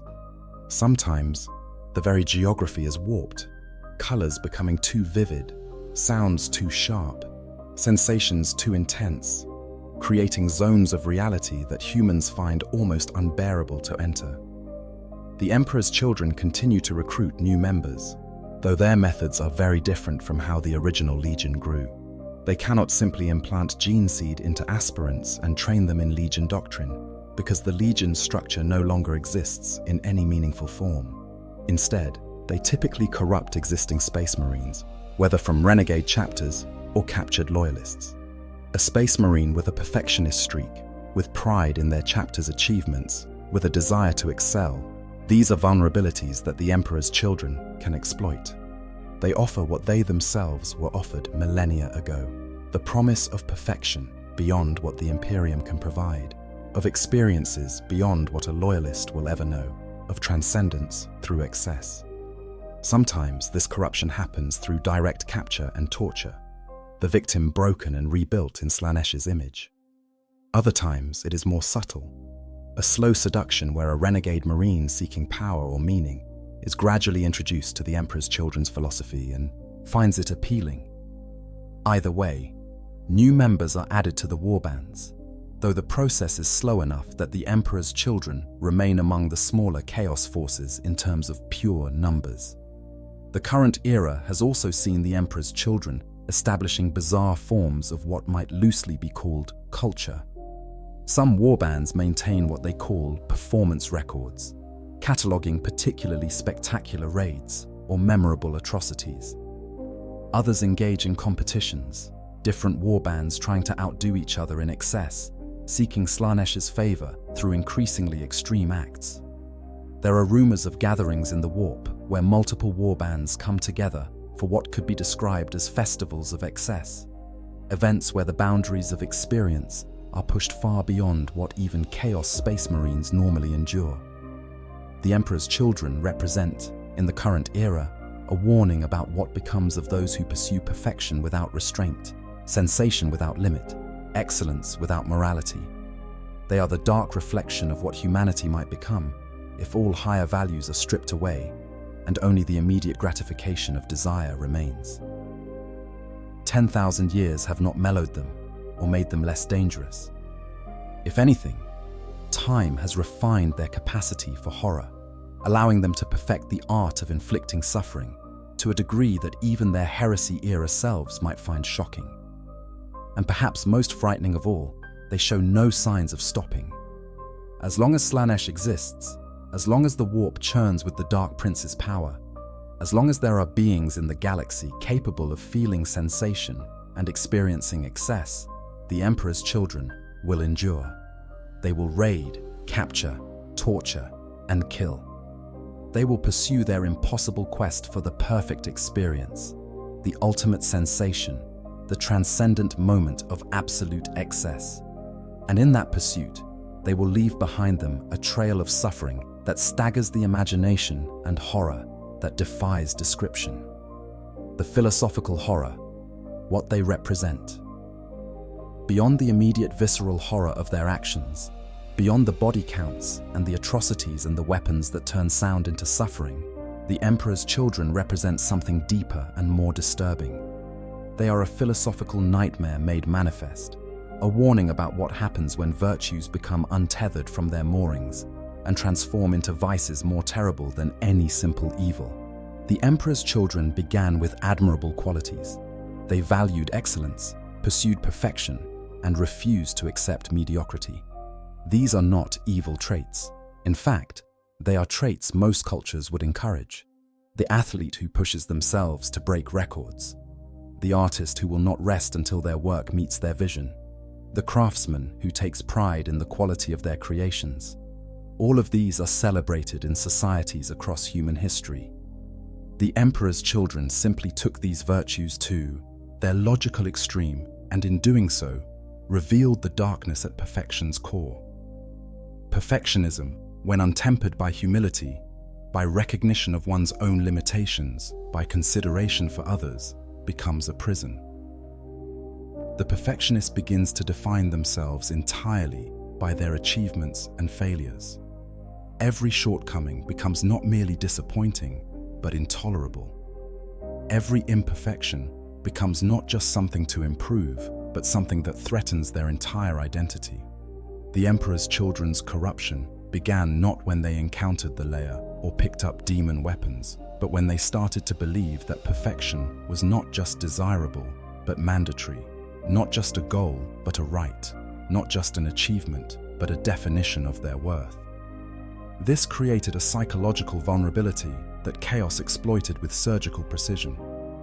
Slaanesh, the chaos god born from excess, is the perfect predator for those who pursue perfection. The Dark Prince offers what perfectionists crave most, the promise of transcendence, of becoming more, of achieving heights beyond what conventional methods can reach. When Fulgrim and his legion were exposed to layer culture and chaos whispers, they were not corrupted through force, but through seduction. They were shown a path to perfection beyond what the Emperor had created, and because their entire identity was built on pursuing perfection, they could not refuse. The Emperor's children's fall also demonstrates the danger of defining human worth through achievement rather than through intrinsic dignity. They began to see people, including themselves, as valuable only insofar as they achieved excellence. Those who failed to meet standards were not merely performing poorly, but were fundamentally lesser beings, unworthy of respect or consideration. This mindset, once established, made it easy to justify atrocities. If someone's value is determined by their achievements, then those who achieve nothing, those who simply exist without excelling, have no value at all. They become raw material, resources to be consumed in pursuit of the greater good, which in the Emperor's children's case meant the pursuit of ever more extreme experiences. There is also a profound warning about the danger of aestheticization divorced from ethics. The Emperor's children did not just pursue perfection in combat, but in all things. They valued beauty, art, music, and culture. These are typically seen as civilizing influences, things that make humans more humane. But the Emperor's children demonstrated that aesthetics without ethics can become monstrous. They learned to find beauty in suffering, artistry in atrocity, elegance in excess. They could torture someone to death while viewing it as performance art, could orchestrate mass murder while treating it as choreography. The appreciation of beauty, without any moral framework to constrain it, became a justification for any action, no matter how depraved, as long as it was done beautifully. The concept of the noise marines carries particular philosophical weight. Sound is one of the most fundamental ways humans experience reality. Music is universal across cultures, speech defines us as a species, and the sounds around us shape our emotional state, whether we consciously recognize it or not. The noise marines took this basic aspect of human experience and weaponized it, transformed it into something that causes agony and death. They represent the perversion of communication itself, turning something that should connect people into something that destroys them. It is a metaphor for what the Emperor's children have done to every human quality they once possessed. Taken something fundamentally good and twisted it until it became a source of suffering. Fabius Bile represents another philosophical dimension of the Emperor's children's horror: the danger of science unbound by ethics. Bile is not insane, not driven by chaos gods, not even particularly motivated by malice. He conducts his experiments because he finds them interesting, because he wants to answer questions, because he seeks to surpass the Emperor's achievements through scientific method. He represents what happens when the pursuit of knowledge becomes divorced from any consideration of its cost. Every scientific advance requires experimentation, and experimentation sometimes requires subjects. But ethical science recognizes limits, acknowledges the rights and dignity of subjects, balances the potential benefits against the harm caused. Bile recognizes none of these constraints. To him, the only thing that matters is what can be learned, what can be achieved, what can be created. The suffering of his subjects is irrelevant, except insofar as their suffering provides useful data. The Emperor's children's relationship with Slaanesh illustrates something important about how chaos corruption works. They did not worship Slaanesh and then become corrupted. They became corrupted by pursuing their own goals, and Slaanesh claimed them because their goals aligned with the Chaos God's nature. The Dark Prince did not force them to change, but simply offered to help them become more of what they already wanted to be. This is how chaos typically operates, not through obvious temptation, but through subtle encouragement of existing tendencies, taking qualities that seem positive and nurturing them until they become destructive. The transformation of the Emperor's children from humanity's champions to its tormentors is also a meditation on the concept of betrayal. They did not betray the Emperor in a moment of weakness or through external pressure. They betrayed him because they came to believe that their vision of perfection was superior to his, that their path was better than the one he had laid out, that they had transcended the need for his guidance. It is the betrayal of the student who comes to despise their teacher, the child who rejects their parent, not out of malice but out of misplaced confidence in their own superiority. There is tragedy in this, because had they maintained humility, had they recognized that their perfection was always an illusion, and that the Emperor's restrictions on their behavior were protective rather than limiting, their fall might have been prevented. The Emperor's children also represent the danger of defining oneself through negation. They began by asking, "What makes us special?" and answered, "Our refusal to accept imperfection." This meant their identity was built on what they rejected rather than what they embraced. When someone defines themselves primarily through negation, through what they are not or will not tolerate, they create an identity that requires constant vigilance against contamination.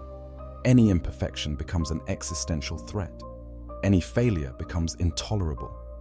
This is psychologically exhausting and ultimately unsustainable. The Emperor's children's solution was to redefine perfection itself, to make their excesses and atrocities into new standards of excellence, rather than admit that their original standards were impossible to maintain. In the current era, the Emperor's children serve as a cautionary presence in the galaxy. They are proof that no one is beyond corruption, that the highest can fall the farthest, that the pursuit of excellence without proper grounding in humility and ethics leads not to transcendence but to damnation.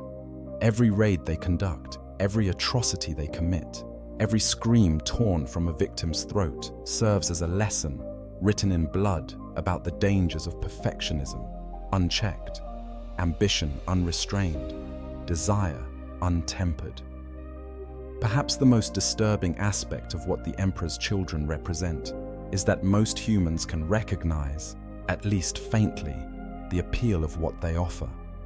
Most people have felt the desire to be excellent, to achieve something perfect, to experience something transcendent. Most have felt frustration with their limitations, with the rules that constrain them, with the gap between what they are and what they wish to be. The Emperor's children took these universal human experiences and followed them to their absolute extreme, showing us where these desires lead when all constraints are removed.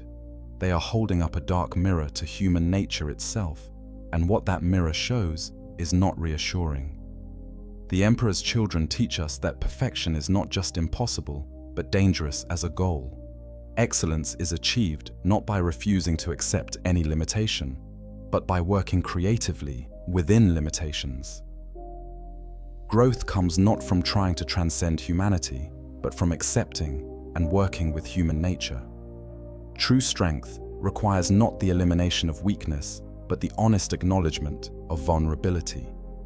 In trying to become more than human through the pursuit of perfection and excess, the Emperor's children became far less than human, monsters wearing the skins of heroes, a warning to all who would pursue perfection without wisdom, excellence without humility, or transcendence without ethics. Conclusion: a legion lost beyond redemption.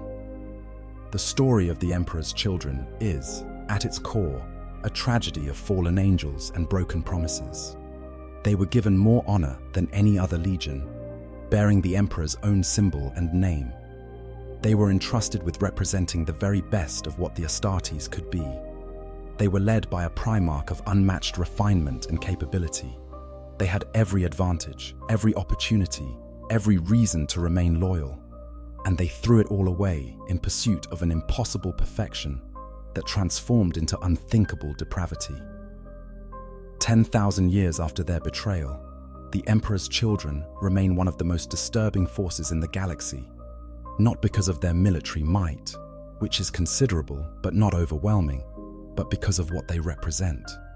They are proof that corruption can take root even in the most seemingly virtuous soil. They demonstrate that the quest for excellence, when divorced from morality and humility, leads not upward to transcendence, but downward into depths of horror that defy description.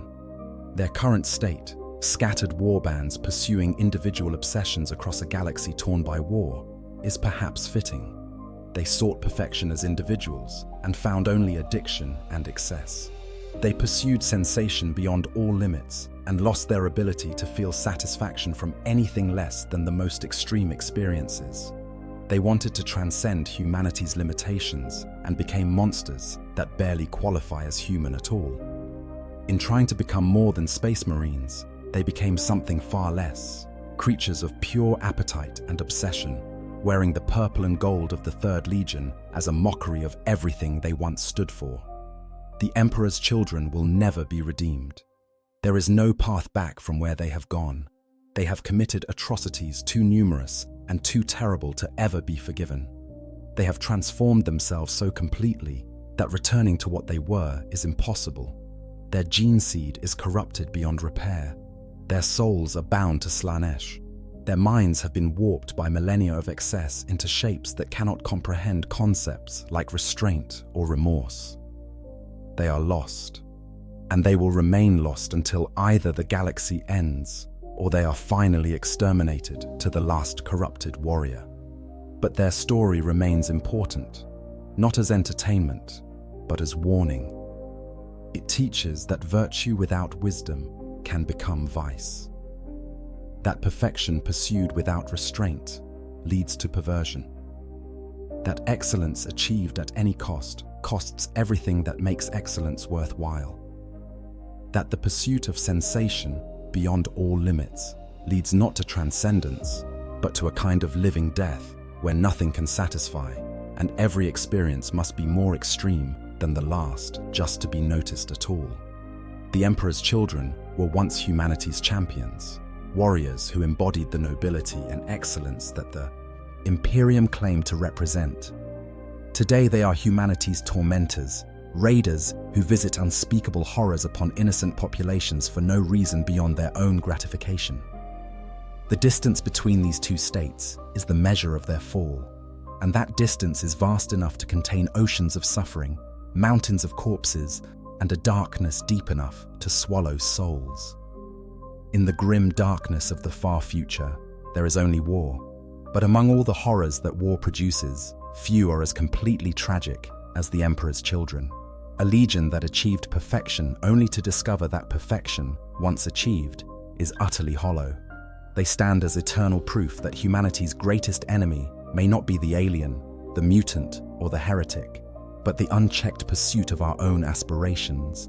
When those aspirations are pursued without the wisdom to know when to stop, the humility to admit limitations, or the moral framework to recognize that some prices are too high to pay, no matter what perfection they might purchase. If this deep dive into the horrifying reality of the Emperor's children has intrigued you, please like this video and subscribe to the channel. There are countless more dark corners of the Warhammer 40,000 universe to explore, each with their own nightmares to reveal. Until next time, may you never hear the symphony of the Noise Marines, and may you never meet the servants of the Dark Prince. For in that meeting, there is only suffering without end.